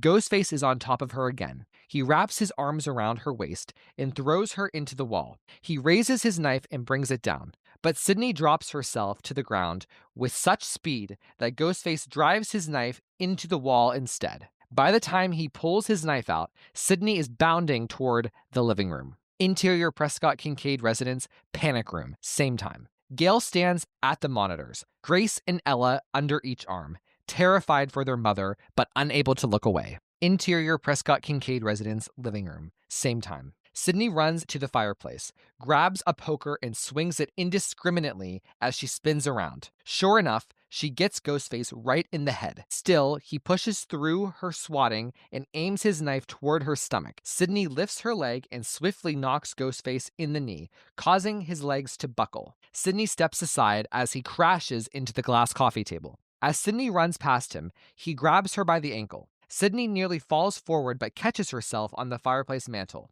She twists her body and kicks Ghostface multiple times in the face. He lets go of her leg and she makes her way to the front door. As she passes the blinking alarm panel, she sees that it reads deactivated. Interior Prescott-Kincaid residence, panic room, same time. Gale and the girls follow Sidney on the panic room monitors as she makes her way out the front door. They collectively scream at the sight of Ghostface rushing behind her. But instead of chasing her, Ghostface runs down the driveway to the open gate and disappears into the night.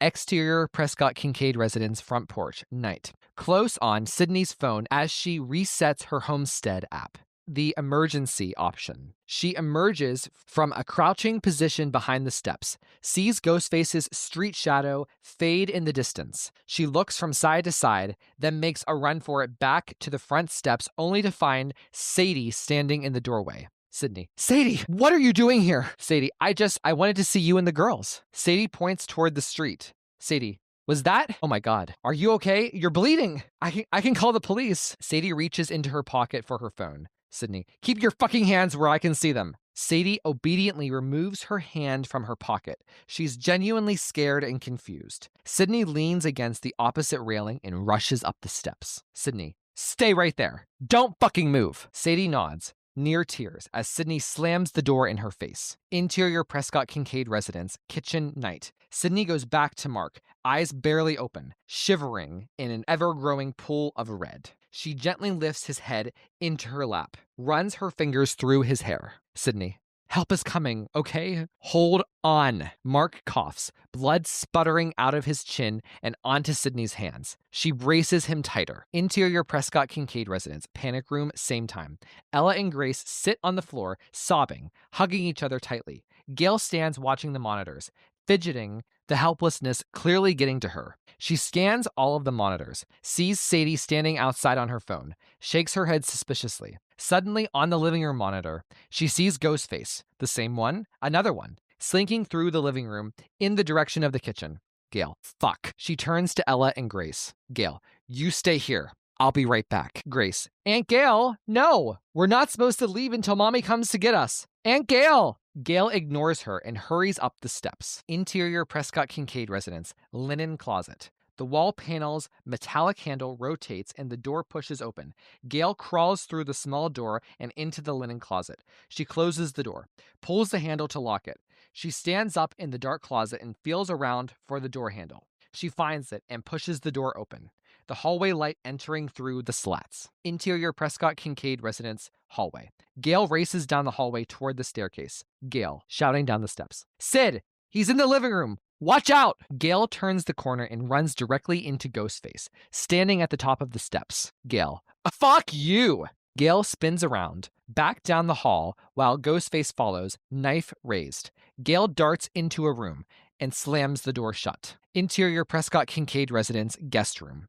Ghostface rushes to the door, grabs the knob, finds it is locked. Ghostface slams his body against the door multiple times to no avail. He steps back, looks down the hall, and extends a hand with a "come here" gesture. From around the corner, another Ghostface appears, hurries over to join him. The second Ghostface reaches into their pocket and pulls out a skeleton key, inserts it into the lock, jiggles it a few times. The door pops open. The two Ghostfaces walk into the room. Interior Prescott-Kincaid residence, guest room. Upon entering, they are immediately greeted by a gunshot. The Ghostfaces disperse. One jumps behind a bed, the other toward a closet, while Gale, standing in the far corner of the room, fires off a round of bullets. The Ghostface behind the bed pops his head up.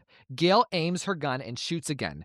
Ghostface ducks. The bullet explodes a nightstand lamp. Suddenly, Ghostface pushes the bed frame forward and clips Gale at the waist. Gale maintains her balance and nimbly rolls over the bed away from Ghostface. Just then, the Ghostface in the closet comes bolting out, a knife raised in the air, lunges at Gale. Gale kicks her legs up and throws herself from the bed, landing on her feet like a cat. Ghostface's knife slices through the down comforter, coughing up a flurry of feathers. Gale makes a beeline for the door, but the other Ghostface tackles her. They both slam hard into the dresser. Gale's gun slips from her grip. She extends a foot to slide it back, but Ghostface manages to kick it across the room first. Gale takes a bracing breath, then jerks her head back as hard as she can into the Ghostface. Ghostface grunts in pain and grabs at his head. Gale takes a woozy step back and is immediately caught by the other Ghostface, who wraps his arms around her and holds his grasp despite Gale's thrashing. Suddenly, Gale eyes her purse on the dresser. She raises a leg and manages to loop her purse string around the tip of her foot. She pulls the purse down and it hits the ground, its contents spilling across the hardwood. Gale reaches her arm to Ghostface's head, grabs the hard plastic of the mask with both hands, begins to pull it off. Ghostface, realizing what's happening, loosens his grip on Gale, but Gale doesn't relent. She yanks the mask from Ghostface's head.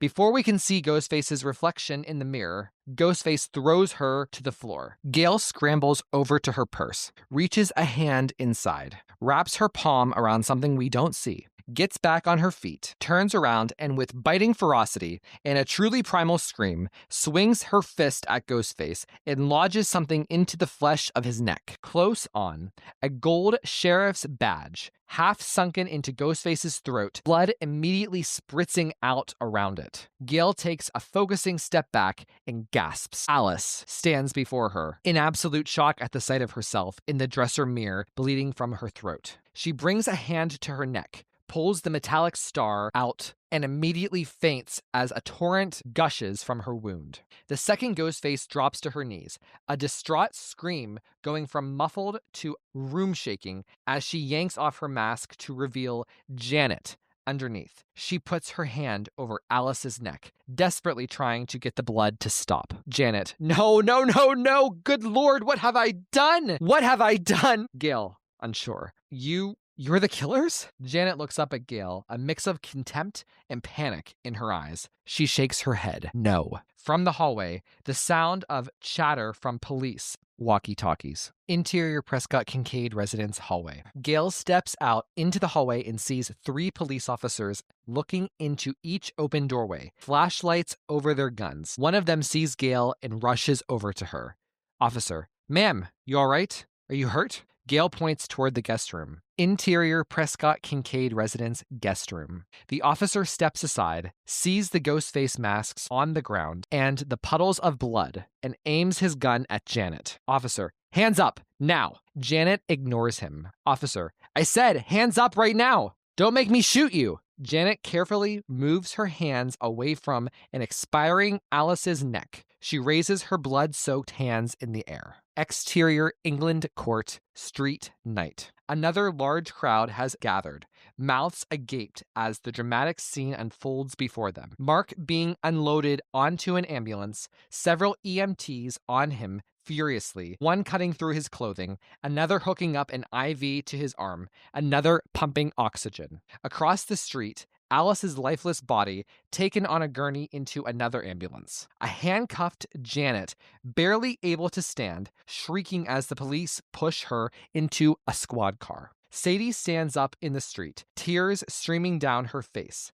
She looks up and sees Ross in the crowd, running toward her. She races over to him and collapses in his arms. Ross, holy shit, were you in there? Sadie, no, I'm okay. Ross looks to the ambulance with Mark inside. He looks across the street and sees Sidney on the front porch, hugging a sobbing Ella and Grace, while Gale sits on the top step speaking with an officer. Ross swallows hard, choked up. He kisses Sadie on the top of her head. Exterior Prescott-Kincaid residence, front porch, night. Gale looks up at the officer while he takes notes. Gale, so what? They just wanted to scare us into leaving? Officer, that's what she claims, to get the killer to follow you all out of town. Keep the neighborhood safe. Gale, they had fucking hunting knives. Officer, which appear to be brand new, unused, no blood, at least that we can see. We haven't found the knife used to attack Detective Kincaid.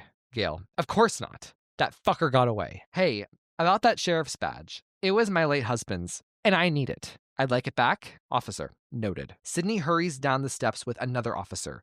She stops midway and pulls Gale close to her. Sidney. You stay here with the girls. Just you. Okay? Gale nods. Her eyes flush with tears. Gale. Of course. Gale throws her arms around Sidney. Gale. He'll be okay. Sidney doesn't respond, wipes her tears with her sleeve, rushes down the drive to join Mark in the ambulance. Exterior Lulu Peterson's house. Porch, night. Lulu sits on her porch swing with a glass of wine, stoically watching the scene outside of Sidney's house from a safe distance. The front door opens and Arthur hurries out, phone in his hand, and starts for the steps. Lulu, where do you think you're going? Arthur, Max is picking me up so we can go check on Sadie.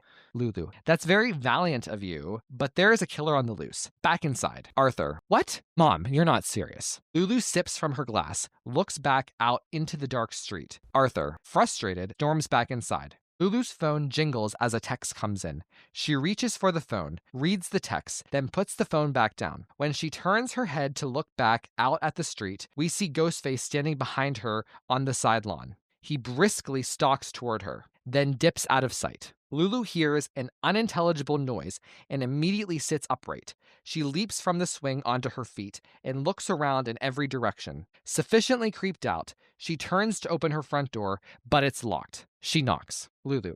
Arthur, hello? She presses the doorbell twice. Waits a moment. Nothing. Lulu. Fucking AirPods. Exterior Lulu Peterson's house. Side yard, night. Lulu walks around the side of the house, the floodlights in front of her lighting up as she approaches, the lights behind her going dark as she steps away from them. As the lights pop alive and then cut to black, we see flashes of Ghostface weaving back and forth behind her, a silent taunting of what's to come. Lulu reaches the back kitchen door, tries the knob, locked. Lulu, shit. She puts her glass of wine down on the step so she can text Arthur to let her in. Ghostface is now directly behind her. On the screen, message failed to send. Lulu groans in frustration. She starts to walk down the steps. Ghostface is gone once again, but stops when she remembers her glass of wine. Exterior Lulu Peterson's house, front porch, night. Lulu finishes her last sip of wine as she turns the corner back to the front of the house. She furrows her brow at the sight of the front door wide open. Interior Lulu Peterson's house, foyer, night.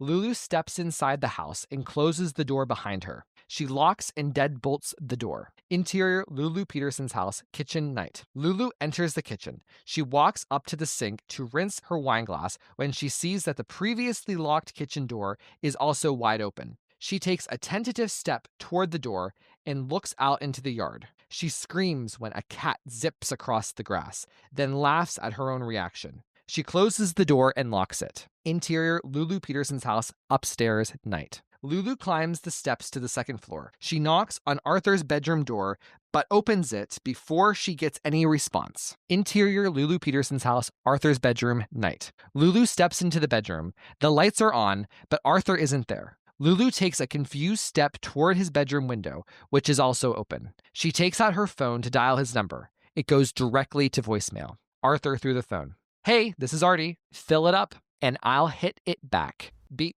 Lulu. Arthur Peterson, I cannot believe you had the nerve to defy me and sneak out of the house. You are so fucking grounded. You're going to need a shovel to... Lulu jumps as someone touches her shoulder. She spins around to find Arthur standing before her, his giant noise-canceling headphones raised onto his head. Arthur. Jesus, what's wrong with you? Lulu. What's wrong with me? I've been calling you. I've been knocking. Arthur. I was in the bathroom and I had my headphones on. Lulu collecting herself. I was locked out. Arthur, half listening to her, puts his headphones back on and plops down onto his desk chair before his electric keyboard. Begins to silently play. Lulu, frustrated, walks out of the room. Interior Lulu Peterson's house, hallway, night. Lulu starts for the steps, but then stops herself. She turns back around and stands in Arthur's doorway. Lulu.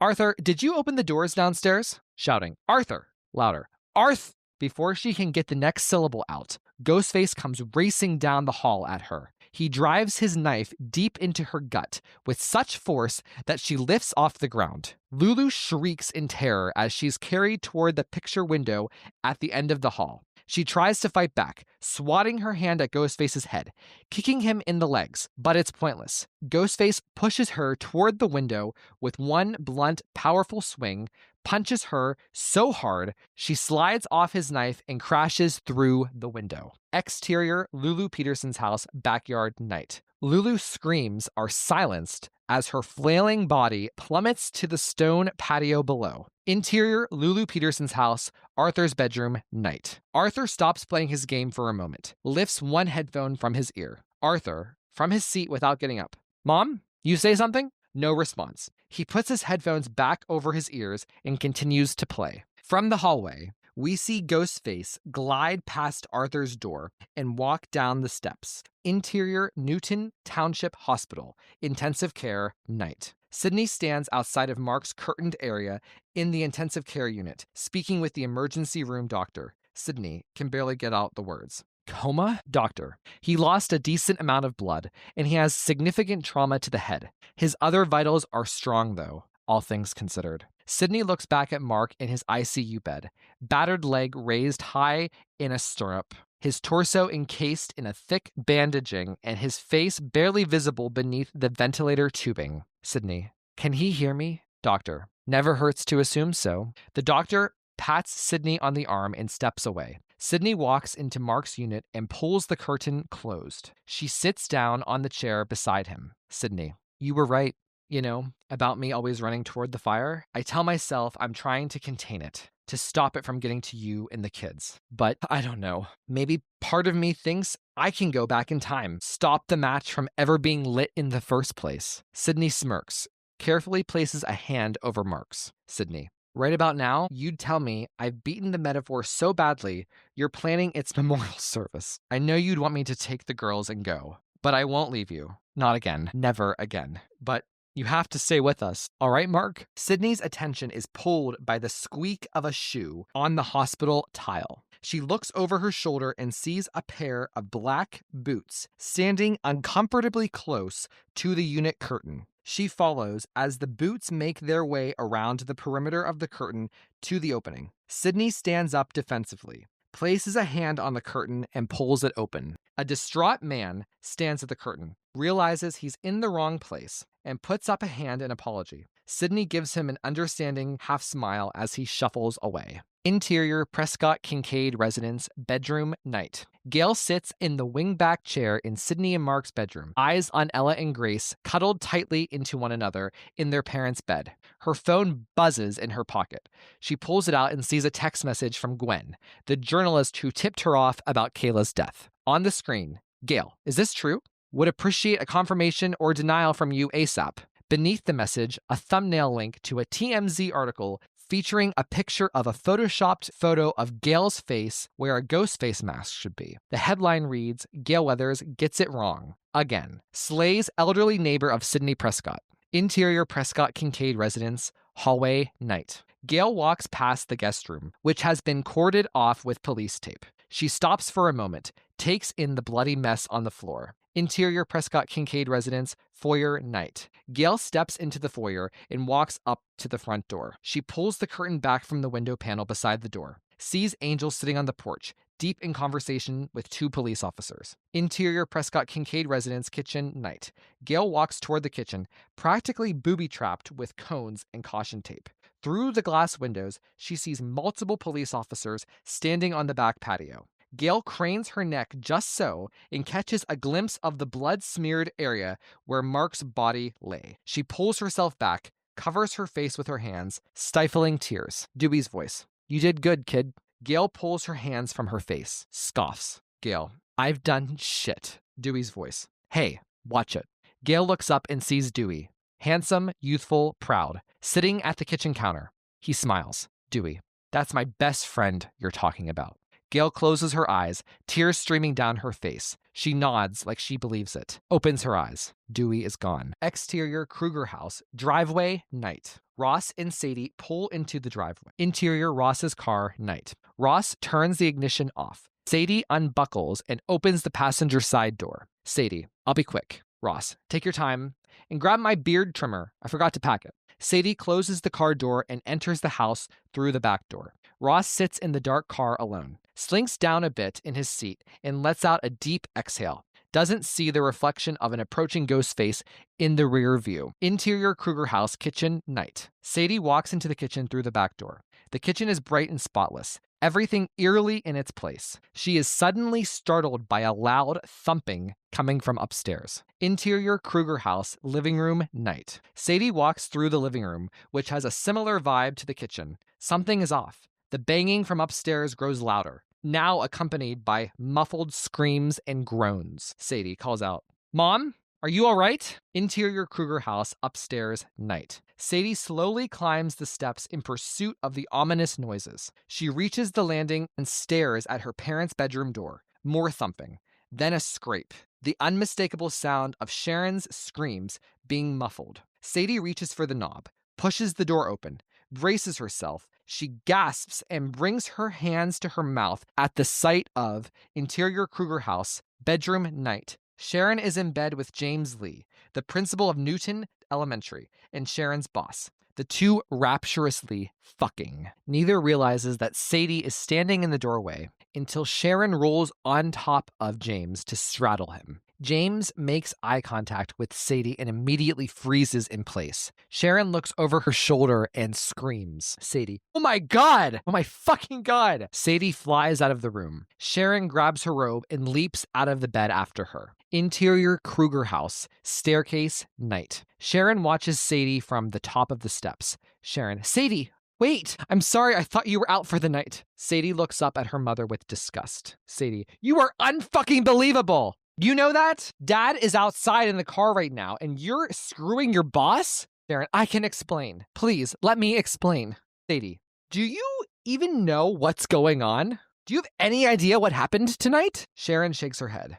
Sadie, "The killer was in Sidney's house. Mark is like clinging to his life in the hospital." Sharon, "What? No, oh my God." James awkwardly walks out of the bedroom, half dressed. Sadie, "Anyway, you should probably get back to work." Sharon races down the steps to try to stop Sadie, but she's out the front door before Sharon can reach her. Sharon, "Fuck!" Exhausted with herself. Sharon, "What am I doing? What the fuck am I doing?" James, "Do you want me to go or..."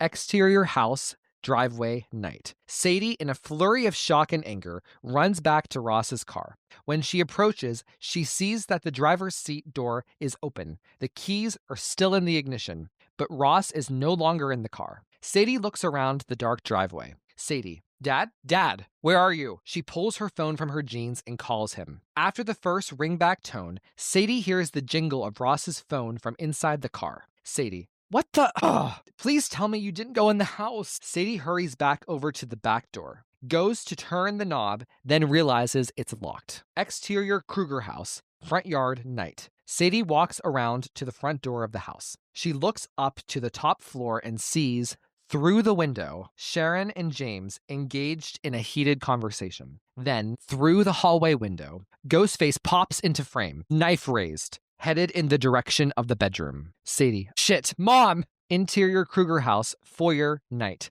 Sadie bursts through the front door, screaming, to warn Sharon. Sadie, "Mom!" Sharon is already racing down the steps to meet Sadie. James stands at the top of the steps, alarmed and confused. Sharon, "Sadie, baby, what is it? Are you all right?" Sadie places her hands in Sharon's and tries to pull her toward the front door. Sadie, "The killers are in the house. We have to get out of here." Sharon, "What? What do you mean?" Sadie, "He's upstairs. I fucking saw him in the window." James, from the top of the steps. "I'm sorry, what?" Ghostface suddenly rushes out from behind a closed door and with one firm shove pushes a clueless James over the banister. Before James can even process what's happening, it's over. He drops swiftly to the ground below, his neck cracked, his body contorted beneath him. Sadie and Sharon scream as Ghostface pulls his knife from the sheath beneath his sleeve and bolts down the steps. Sadie pulls the front door open, but on the other side, another Ghostface pushes his way into the house. Sadie slams her weight against the door,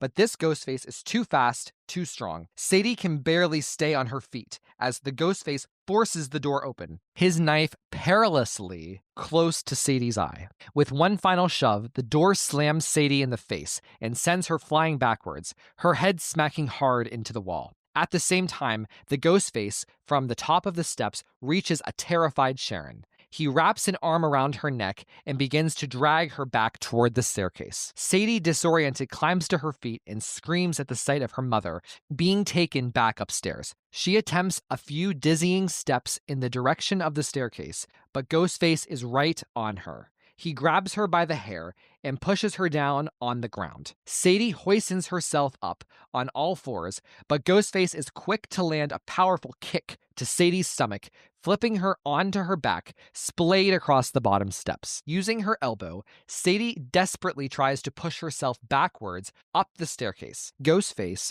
with the unnerving patience of Michael Myers, ascends the steps slowly, matching the cadence of Sadie's every move. This goes on for a few very tense steps until Sadie finally reaches for the railing and climbs to her feet and attempts to run for it. Interior Kruger House, upstairs, night. Sadie makes it to the top of the steps, turns the corner, tries to call for Sharon, but is quickly met by the second Ghostface with a punch to the head that knocks her out. The two Ghostfaces stand over Sadie's unconscious body. They exchange a nod of approval, then walk together into Sharon's bedroom. Interior Newton Township Hospital, intensive care, night. Sidney is asleep on a chair next to Mark's bed when the beeping of her phone, almost indistinguishable from the cacophony of beeps emanating from the machines hooked up to Mark, begins. Sidney's eyes shoot open, and she wipes her mouth with the sleeve of her shirt. She reaches down into her bag, fishes the phone out. On the screen,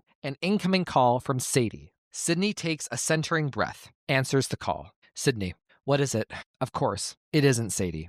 Ghostface. History is repeating itself as we speak, Ms. Prescott, and your presence has been cordially requested at 9 Peyton Place to bear witness. Sidney. And what makes you think I'd do that? Ghostface. Oh, you'll come, Sidney. You know what's at stake if you don't. Your dear bestie, Gale? Your precious little girls? If you keep us waiting, we'll just have to move the party over to your house. We've got the code, we've got the keys, and we've got all we need to take down that gaggle of Barney Fifes camped out on your lawn. We don't want to have to hurt your girls, Sid, but we need you here right now. If we miss our window, we may have to begin our work all over again. Sidney stands up, puts her hand on her head, angrily scrunches her mouth. Sidney. Fine. I'm on my way. Ghostface. Oh, goody. You'll see, Sidney. After tonight, it'll all finally be over. No more looking over your shoulder. No more copycats. No more shitty sequels. Sidney.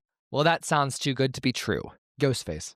And Sid, you know the drill, don't you? Sidney. No cops. Ghostface. No cops. Sidney. No guns. Ghostface. No guns. Sidney. No one but me. Ghostface. That's right. No one but you. A final girl for the final time. Click. Sidney gives herself a moment to let the panic and the reality of the moment wash over her. She takes a deep breath, walks over to Mark, and places a hand on his shoulder. Sidney. Mark, baby, I have to go.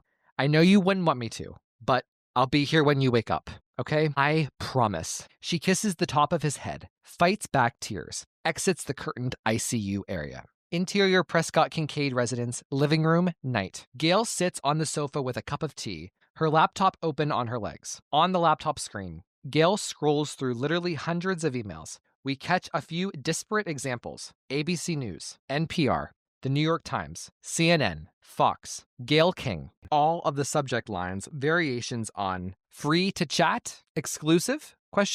Gale sucks her teeth, sighs, closes the laptop. Her phone buzzes on the coffee table before her. She answers. Gale. Sid. Hey, you heading home already? Intercut. Sidney in the car, Gale in the living room. Sidney drives down a dark road. Sidney. No, I'm going to meet the killers. Gale. Cute. Do you want me to send Angel for some takeout? You must be starving. Sidney. Gale, I'm serious. The killers called me. I've been beckoned to Sharon and Ross's place. So off I go. Gale's eyes widen. Gale. What? Alone? The fuck you are? Sidney. Gale, please. If I don't do what they say, they might just stay alert. Stay with the girls. If I don't walk through the door in the morning, tell them Sidney is too choked up to finish her thought. Gale is equally emotional, but sucks it back for Sidney. Gale. I won't need to tell them anything. You will tell them yourself. Sidney nods, ends the call, pulls up to the Kruger house. Exterior Kruger house. Front door, night. Sidney stands at the front door of the Kruger house. She tries the knob. It's unlocked. She takes a deep, bracing breath and enters. Interior Kruger house, living room, night. Sidney stands in the Krugers' living room, observing the chaotic mess before her. Smashed lamps, overturned end tables, curtains torn. She takes a careful step backward, anticipating any corner or door where a ghost face may suddenly appear. On the floor, a trail of overturned photographs seemingly leading Sidney to the staircase. Sidney bends down and picks one up, turns it around. Close on, the iconic photograph of teenaged Sidney and her mother, Maureen Prescott, smiling, happy, unaware of the horrors that awaited them. Sidney bends down and picks up a few more photographs. Another picture of Maureen and a much younger Sidney. Maureen and Neil on their wedding day. A picture of young Cotton Weary sitting at a bar with a pint, offering cheers. Sidney stops in her tracks at the sight of Principal Lee's dead, broken body at the bottom of the staircase. She lets the photographs fall from her hands, proceeds up the stairs. Interior Kruger house, upstairs, night. Sidney reaches the second floor and scoffs when she sees "What's your favorite scary movie?" scrawled in blood across the wall. Her attention quickly turns to the nearby sounds of muffled sobbing and groaning. Sidney takes a step deeper down the hall and sees, through Sharon's bedroom door, Sadie, her hands and legs duct taped to an armchair, another layer of tape across her mouth. She faces the direction of something we cannot yet see, but her inconsolable, near-gagging sobs indicate its horrors. She lolls her head to the side and sees Sidney standing in the doorway. Her eyes widen. She grunts and rocks herself in the chair, desperate for help. Interior Kruger house, bedroom, night. Sidney steps inside the bedroom and screams at the sight of Sharon tied to the bed by her wrists with the bedsheets. Her white nightie is soaked in blood from multiple stab wounds,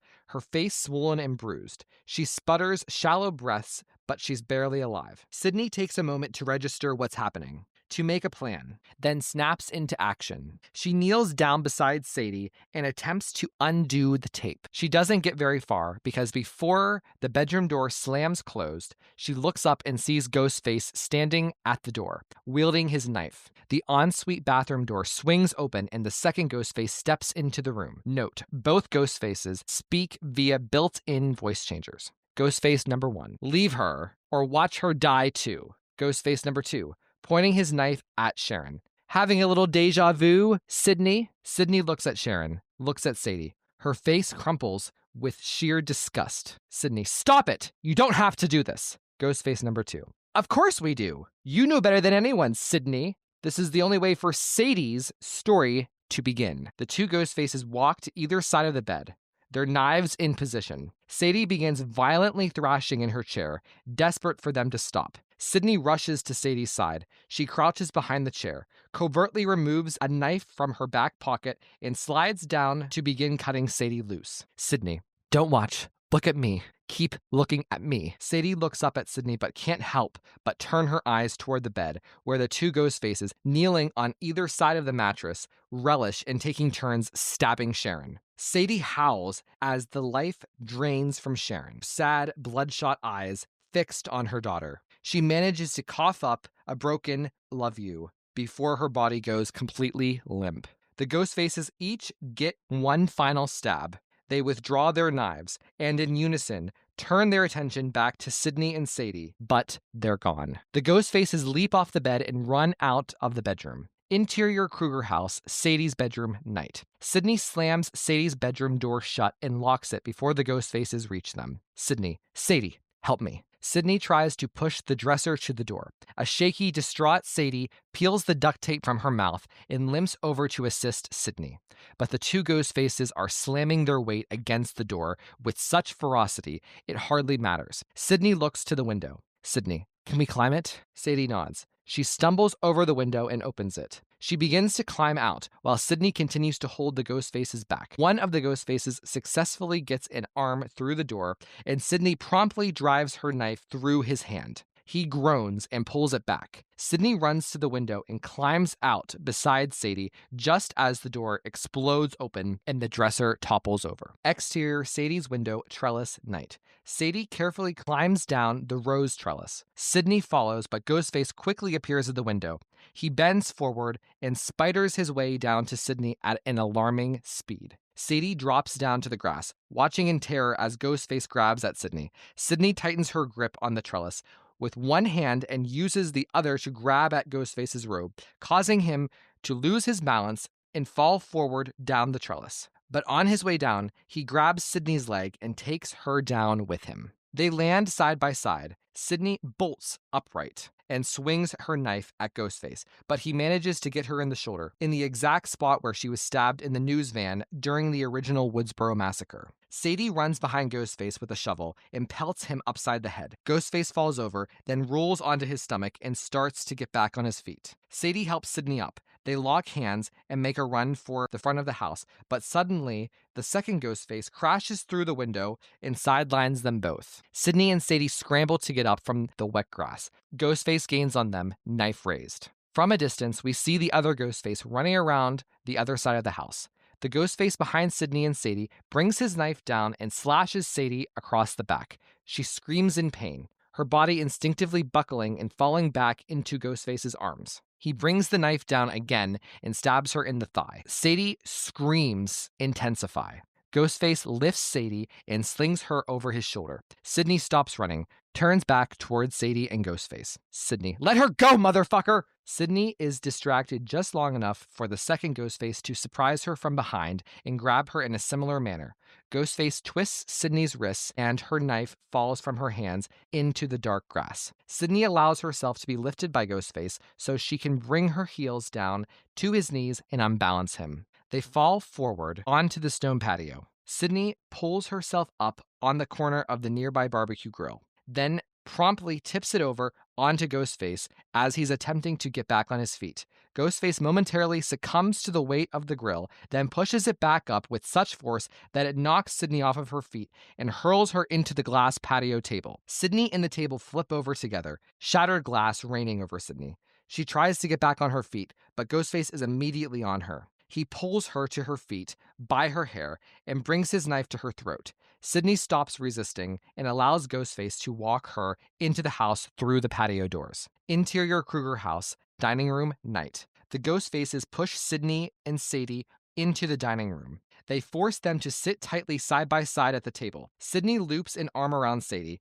who is on razor's edge of complete emotional collapse. Her eyes bloodshot, puffy, the capillaries in her face exploded like fireworks. Sidney offers a barely audible shh into Sadie's ear as an attempt to calm her. The two Ghostfaces sit down across from Sidney and Sadie and begin to mirror and mock Sidney's affection and Sadie's trembling. Sidney sits up, puffs her chest, angry. The Ghostface across from her does the same. Sadie, overcome with an anxious chill as though she might fall from a ladder, grabs at Sidney's arm. The second Ghostface grabs the first's arm. Staticky laughter pops up from the cracked voice changers on their shoulders. The Ghostfaces wrap an arm around each other's shoulders and grab the fabric at the back of their masks. They press their foreheads against one another. A strange moment of calm intimacy. They begin to pull at their masks. Once the hard plastic shell is out of the way, the thin fabric between them slowly lifts close on, the reveal of their necks, their chins pressed against each other, their mouths a hair away from a kiss. Sadie emits a simultaneously gasp and cry, so violent that she nearly gags on her own shock. Sidney readjusts herself in her seat because nothing shocks her. Max and Arthur, unmasked, sit before them, their lips and tongues hungrily finding each other. There's no parody here. These two are completely lost in each other, their love palpable, and in the context of all of that's occurred, absolutely terrifying. They share one more quick kiss, then turn their focus back to Sadie and Sidney. Max, good news, Sade. We made up. Arthur, you're so stupid. Sadie, I don't understand. You're together? You're doing this together? Why? Why did you kill my mom? Max, aw, now she loves her mommy again. Sadie, fuck you. Max, hey, Sade. It's all right. You should see what I did to his mom. and what he did to mine. Arthur. Yeah, poor thing never made it to that work trip after all. Sadie looks to Sidney, who is disgusted but stoic. Sidney. How about you spare us the breadcrumbs? You just butchered her mother in front of her. The least you can do is not be pretentious pricks about it. Arthur, in an affected German accent. You must put down the woman who bore you. Reject her. Expel her. Death to any other mother. Sidney. I guess he can't. Arthur. Come on, Sade. Madame Marcos? To Susie Bannon? Suspiria 2018? Guada fucking Nino? You loved that movie. You talked about it nonstop, the gothic sapphic vibes. We watched it like 8 goddamn times. Arthur leans forward, grabs Sadie's quivering hand. Arthur, don't be scared, Sade. This is all for you. Your life is going to change tonight. It's already happening. Max. And, of course, we have to thank you, Sidney, for all you've done. Sidney. What have I done? Max. Are you kidding? There has been no greater final girl in life or in cinema than Sidney Prescott. The other assholes who tried this before, they thought you could just be replaced, but that's not how this works. You don't just swap out Sidney fucking Prescott for another lead. You have to start the story all over again. Not a reboot, not a remake, or a fucking requel. No, no, no.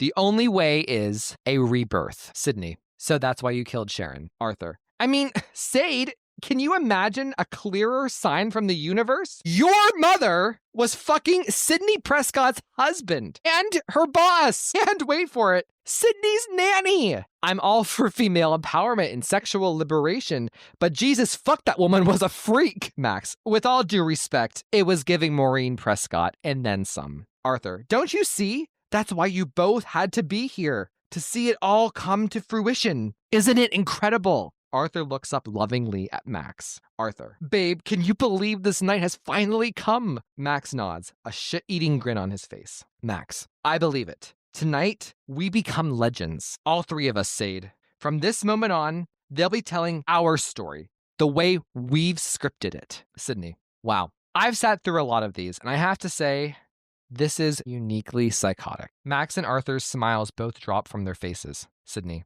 You guys know how this always ends, right? Badly. For you, Arthur gritting his teeth. Well, that's appropriately smug, Ms. Prescott. I know it's always been about you, or eventually becomes about you, but tonight that's over. For good. Tonight isn't it another fucking Sidney Prescott survival. It's about sacrifice. There will be nothing left of you inside. Only space for her. This is your destiny, Sade. Embrace it. Sadie lays her hands over Arthur's, desperate to get through to him. She shakes her head, sobbing. Sadie. But Artie, I don't want this. If I'm the new Sidney... Max. No. You are not a new Sidney. You're not some fucking clone. You are Sadie Kruger. Sadie. Okay, whatever. You two, you are dooming me. People are gonna come after me for the rest of my life. I will never be safe. I'll never be normal. That's what you want from me? You two hate me that much?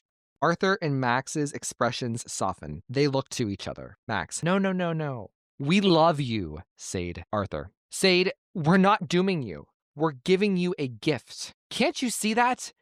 This is fated. It's beyond our control. There's like a greater design behind all of this. Just like when our dads died. It brought us together. He looks to Max adoringly. To do something only the 2 of us understood. It took a long time, but once we realized what was happening, Max, yeah, star-crossed and shit. Max and Arthur share another deep, long kiss. Sadie tries to pull her hand away, but Arthur tightens his grip on hers. Sadie, star-crossed sounds beautiful, but she places her hands at the edge of the table. It means thwarted, assholes. Sidney shoots up from her chair with all of her strength, flips the table forward. Max and Arthur topple backwards in their chairs, the table briefly trapping them and giving Sidney enough time for Sadie and Sidney to make a run for it. Max and Arthur push the table back up and are quickly on their feet. Arthur rushes after Sidney and Sadie, but Max diverts to the kitchen. Interior Kruger house, foyer night. Sadie and Sidney are almost at the door when they hear Arthur's voice booming from behind them. Arthur. Hey, where are you going? We haven't brought out the special guest yet. Sadie stops and grabs Sidney's arm. Sadie, realizing. Wait, my dad. Arthur. Ding, ding, ding. Maxie, baby. What do they win? The kitchen door swings open, and Ross, duct taped at his hands, feet, and mouth, is thrown to the ground. Max steps over him, then grabs his legs and drags him closer to the center of the living room. Arthur gestures with his knife for Sadie and Sidney to step away from the door. Sadie quickly obeys, but Sidney lingers with her hand on the knob. Arthur, I'm serious, Sidney.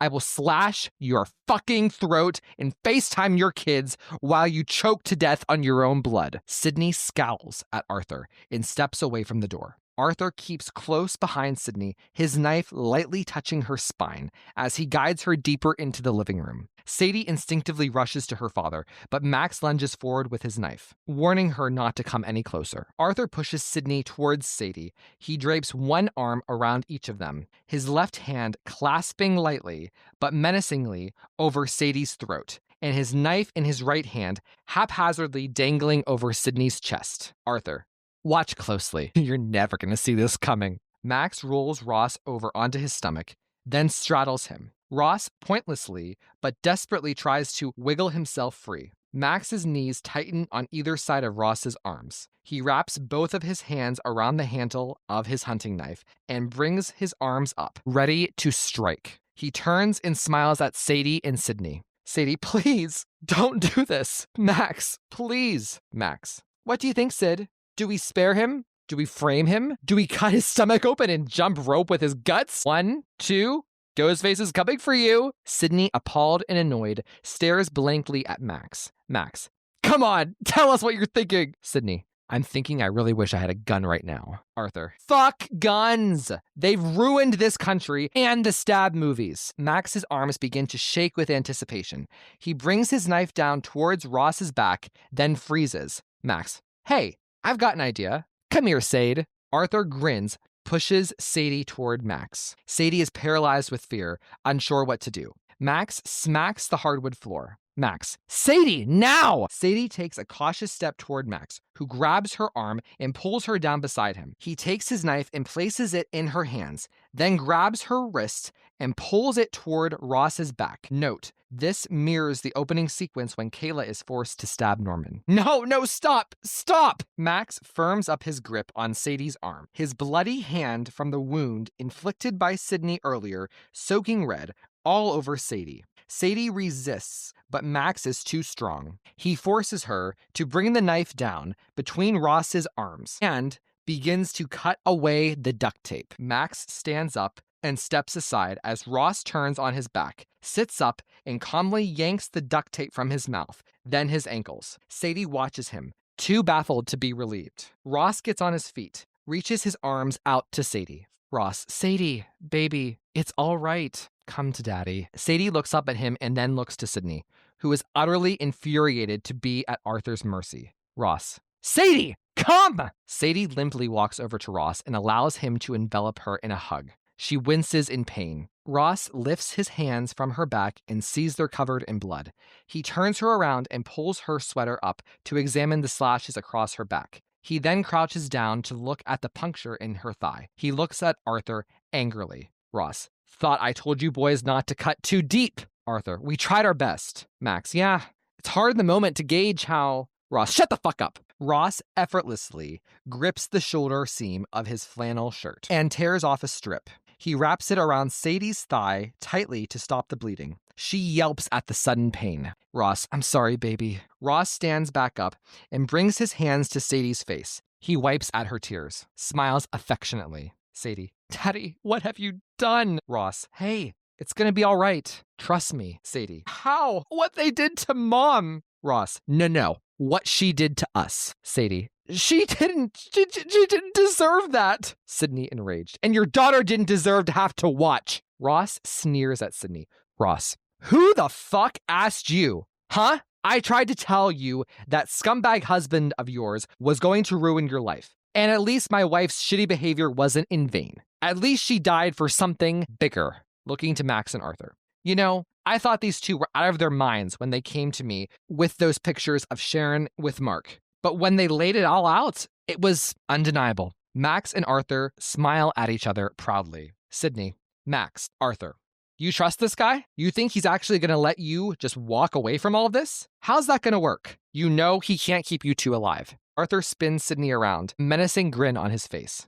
Arthur, fuck! I guess we gave you too much credit. We don't want to walk away from this, Sidney. That's the whole fucking point. We're not letting anyone else write our ending. We are in control. Max walks over to Arthur, takes his hand. Max, babe, come on, it's time. Arthur lets out a sound of pure elation. Max's face is flush with nervous excitement. Ross, back against the wall, Sid.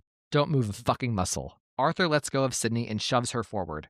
She steps back and leans against the wall as instructed. Arthur and Max embrace, look deeply into each other's eyes. Max, you ready? Arthur nods eagerly. Arthur, I love you. Max, I love you. Arthur brings his mouth to Max's, then gasps in pain. His head tilts downward, but Max grabs the back of his head. Max, no, keep looking at me. Arthur nods. Max's smile suddenly contorts in an anguished grimace. He coughs, and blood splatters across Arthur's face. We pull back and see that Max and Arthur have stabbed each other in the stomach. Sidney, Jesus Christ. Sadie buries her face into Ross's chest, but he turns her back around to face the carnage. Ross, I'm sorry, baby, but they're doing this for you. You have to watch. Arthur and Max let out horrific groans as they retract their knives at the same time. Arthur, again! Max nods, braces himself as Arthur drives his knife back into his gut. Max's back curls in agony. He brings his knife outward and penetrates Arthur below the ribs. Arthur's knees buckle and he drops to the ground, wrapping his arms around Max's legs and dragging him down with him. Max lands hard on his knees, then pulls his knife from Arthur's side and stabs him once again, this time squarely in the chest. Arthur emits a sharp, pained whistle, his face alight with ecstasy as the life rapidly drains from him. With his last bit of energy, Arthur reaches for a knife protruding from Max's back, but Max resists. He pushes Arthur's hand away and carefully sits down. Max's face is flooded with tears of pain and panic. Max, I'm sorry. I love you, but I don't want to die. Arthur's death rattle intensifies. He collapses back onto the hardwood floor and seizes for a few seconds before his body goes perfectly still. Max howls in a mix of grief and unbearable physical trauma. He looks to Ross pleadingly. Max, I don't want to die. Help me. Ross takes a step forward and crouches down beside Max. He places a fatherly hand on Max's head and smiles. Ross, hey, we've talked about this, buddy. It's the only way. Ross stands up and raises his leg, and despite Max's horrific plea, stomps on Max's back, driving the knife handle deep into his spine. Max shoots forward, his arms and legs splayed out, instantly killed. Ross, this fucking generation can't commit to anything. Ross turns around just in time to see Sidney and Sadie, hand in hand, running toward the kitchen. Interior Kruger house, kitchen, night. Sadie and Sidney make a beeline for the back door. Ross storms in, jumps onto the kitchen table, then leaps off of it, tackling Sidney down to the ground. The impact throws Sadie into the wall. Ross grabs Sidney by the neck, squeezes his fingers into her throat. Sidney reaches her hands up and pushes her thumbs into Ross's eyeballs until he relents. Ross, bringing his hands to his eyes. Fuck you, you fucking cunt! Sidney rolls away from him and pulls herself up with an assist from the kitchen counter. Ross immediately back on her. He puts her in a headlock and drags her backwards, but not before she's able to reach her hand into the sink and extract an ice pick. She brings it and stabs him through the forearm multiple times. Ross barks in a painful rage as Sidney scuttles forward. He grabs a hold of Sidney's foot and drags her back toward him. She kicks him in the stomach, then darts back, aiming the ice pick at his throat. But Ross is quick to grab Sidney's arm and land a punch in her gut. The ice pick falls from her hands as she collapses backwards. Ross once again jumps on top of Sidney. He grabs her by the shoulders and begins slamming her against the tile floor. Ross, it's a shame things worked out this way. I always kind of had a thing for you, Sid. Sidney, despite the beating she's taken, expertly reaches her right arm diagonally across to Ross's left shoulder and pulls him towards her as she forces herself into a sit-up position, her forehead cracking into Ross's nose. He stumbles back and grabs at his face with both hands. He moves his gore-soaked hands to reveal a badly broke nose and shattered front teeth. Ross, ever more determined, lunges at Sidney on all fours, but not before Sidney grabs a dangling cord on the counter and pulls down a stainless steel mixer that bops Ross hard in the side of the head. Ross, fuck! Ross slams the mixer down next to him, but quickly grabs the cord and loops it around Sidney's neck. Once, twice, 3 times. He stands up, dragging Sidney upright along with him, her feet dangling off of the ground, essentially hanging her. Sidney desperately tries to wiggle her fingers into the cord to get some relief, but it's no use. Ross yanks it tighter, Sidney's face rapidly purpling. Sadie appears behind Ross, a kitchen knife raised. She brings it down and stabs him in the shoulder, causing him to lose his grip on Sidney. Sidney falls to the ground and pulls the cord from her throat, gasping for air. Ross, Sadie! What the fuck? Sadie crouches down beside Sidney, who is barely coherent. Ross takes a step toward them, but Sadie swings her knife in his direction. Sadie, don't come any closer! I'll kill you! I swear to fucking God! Ross, hey, Sade, come on. You're not gonna kill your old man. I know you. Sadie shakes her head, sobbing. Sadie, how could you do this? Ross, I did this for you. For us. Think of the life we'll have once this is all behind us. Book deals, movie deals. You're going to be set for life, Sade. You're special. You've always been special. Now the whole world will know. Sadie, no, you ruined my life. You're fucking crazy. Ross, no, baby. I'm very sane. I've got it all under control. Once tonight is over, everything is different for us. This one night changes everything, okay? I'm giving you everything. We just need to take care of her. Sadie, and then what? What about her daughters? Huh? What about what that would do to them? Ross, well, we'll have to take care of them too. Sadie gasps in shock. She can't believe what she's hearing. Ross, baby, it's the right thing to do. Think of what they've inherited from her. It was selfish of her to even fucking procreate in the first place. Sadie, what about me? You don't think there'll be copycats? Psychos who want to be Arthur and Max? Ross, that won't happen. I promise you. I'll protect you. I've always protected you. Ross gingerly lowers himself to the ground and walks on his knees over to Sadie, his hands raised. Ross, nothing up my sleeve, baby. Let's finish this together, okay?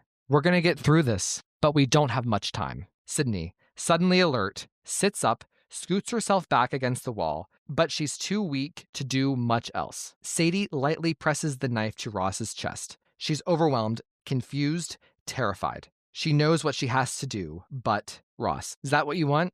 You want me dead? You want to be all alone? Sadie begins to sob, her hands shaking. Ross places his hands over hers and gently pushes the knife away from his chest. Ross, easy, easy. That's right.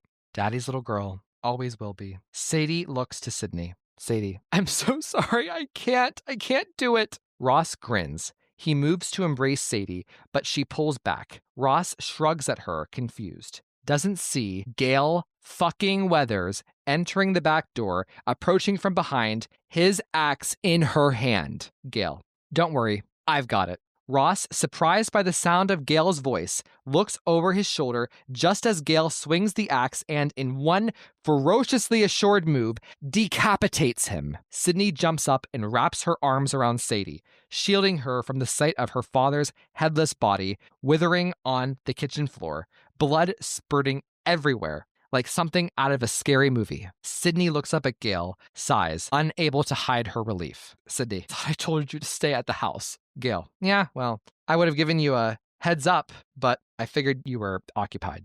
Close on, the axe falling from Gale's hands onto the kitchen floor. A grim close to a grim chapter.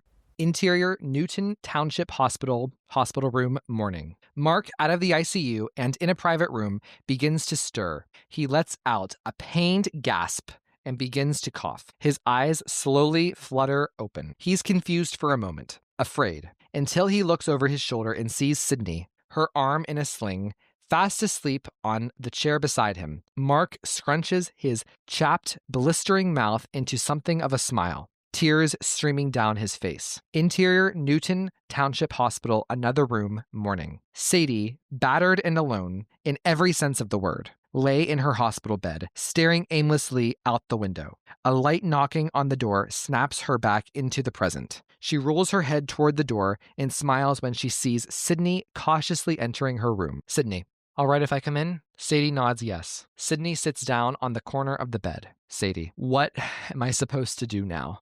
Sidney, rest, heal. They'll want to keep you for a few days. I think that's a good idea. Sadie, no. I mean after. What do I do now? Who am I now? Sidney, you're Sadie Kruger. You're a survivor. Sadie shakes her head in protest, begins to sob. Sadie, no. I'm not like you. I'm not strong like you. I can't. Sidney, hey, listen to me. Last night, Max and Arthur and your dad, they tried to change you, to turn you into a victim, and you said no. I can't think of anything stronger than that. Sadie, I was freaking out.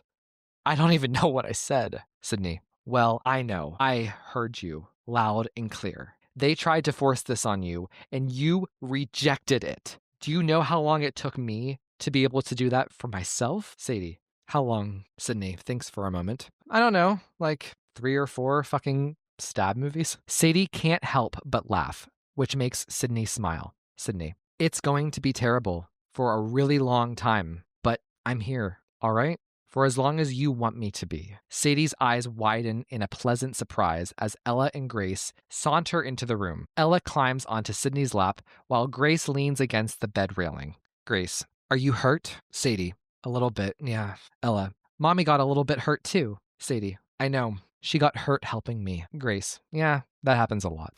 Exterior Prescott-Kincaid residence, front porch, morning. Sidney and Gale sit on the porch together with mugs of coffee, watching the morning unfold on England Court. Gale, you sure you don't need me to stick around for a couple more days? Help with the girls? Sidney, nah, I think we'll manage. Are you sure you don't want to stay for a bit longer? Gale, meh, the suburbs bore me. Sidney, these past few days have been boring for you? Gale's phone lights up and buzzes in her lap. She taps the screen and sends the call to voicemail. Sidney, that thing's been going off like crazy all morning. Who is it? Gale, agents, producers, editors from the Big Five. They all want the first bite. Sidney, what are you going to do? Gale thinks for a moment, unlocks her phone. Close on Gale's phone screen as she selects the dozens of emails and deletes them in one fell swoop. Sidney, they'll keep calling. Gale, so I'll keep deleting. Sidney flashes Gale a skeptical smirk. She doesn't quite believe this is the end of the Gale Weathers as we know her, but she's impressed nonetheless. Sidney raises her coffee mug. Gale reciprocates. They clink. Exterior Prescott-Kincaid residence, patio, evening. Sidney sits back on a lounger on the patio, a glass of wine on the table beside her. She watches the sun slowly setting over the hills in the distance. She closes her eyes and takes a deep, exaggerated breath, clearly making a conscious decision to try and relax. Her eyes shoot open when she hears a sudden, cacophonous rustling of leaves around her. She uses her uninjured arm to push herself up from the lounger. She looks around anxiously, taking in the quickly darkening backyard. She pulls her phone from her cardigan pocket. On the phone screen, Sidney opens the Homestead app, double taps on Ella and Grace's bedroom. They're safe and fast asleep. She begins to cycle through all of the cameras, checking every room in the house. Nothing is out of place. She turns to the patio doors to walk back inside the house, then stops. A moment later, Sidney tilts the ladder against the house. She carefully climbs up to the vent below Ella and Grace's window. Sidney peers into the vent. The nest remains, but the birds are gone. Sidney observes the emptiness for a moment. A tiny, involuntary tear trickling down her face. She climbs back down the ladder. Cut to black. The final scream, written by Joe Vallese, based on the characters created by Kevin Williamson, Aaron Kruger, and Wes Craven. Performed and produced by Ryan C. Showers. Character/cast list presented in normal franchise fashion. Nev Campbell as Sidney Prescott. Courtney Cox as Gale Weathers. Patrick Dempsey as Mark Kincaid, Leslie Bibb as Lulu, Ariana Grande as Kayla Bartell, Josh Hartnett as Ross Kruger, Luke McFarlane as Lex, Olivia Munn as Mimi, Sam Nivola as Arthur, Natasha Rothwell as Callie, Brooke Smith as Debbie Ann, Sophie Thatcher as Sadie Kruger, Liv Tyler as Sharon Kruger, Hudson Williams as Max, a special appearance by David Arquette as Dewey Riley, Stephen Yun as Principal James Lee, presented 2 at a time, Bridget Everett as Angel, and Bowen Yang as Norman Wu, Scott Evans and T.R. Knight as Stuart and William Hooper, with Alfre Woodard as Alice Greenwood, and Jamie Lee Curtis as Janet Mancini. I need to give a special thanks to everyone at the podcast level who helped make this script what it is today. They include TJ Jones, Ashley Summers, Josh Carr, Josh Reinhold, Robert Anthony Yedon for his artwork, and Connor McKee from A Very Simple Formula on Instagram for the 2 formal posters. I need to thank every single person over at Patreon who helps support the show in any shape, way, or form. Every single one of you. Thank you, thank you, thank you. In particular, I need to thank my Daddy Ghostfaces and Stab Investors. So let's start out with Mama Ghostfaces. Thank you to Carrie Tenney. Thank you to Corey Wilson and Brett Genovich. I also need to thank Allie, Roy Garza, Josh Carr, Mark Karim, Philip Douglas, Gustavo Mora, Mark Vieira, Scream Queens podcast, both Justine and Josh, Joey Nobarini, aka The Vault, David D., Jess Mariano, The Horror Project podcast, Sam Levy, Tamika Jones, Josh Calamari, Andrew Dominguez, and Sarah Campbell. I need to reiterate how grateful I am to Joe Vallese for his masterful work here, giving us the final Scream, the 3rd and final script in our trilogy of Scream 7, episode 112, Screams, episode 155, and now the final Scream, episode 275. All copyrighted material used or referenced in this show belong to their rightful owners and made possible by the Fair Use Act. And number 3, never, ever, ever, under any circumstances say, I'll be right back. Because you won't be back. Get another beer, you want one? Yeah, sure. I'll be right back!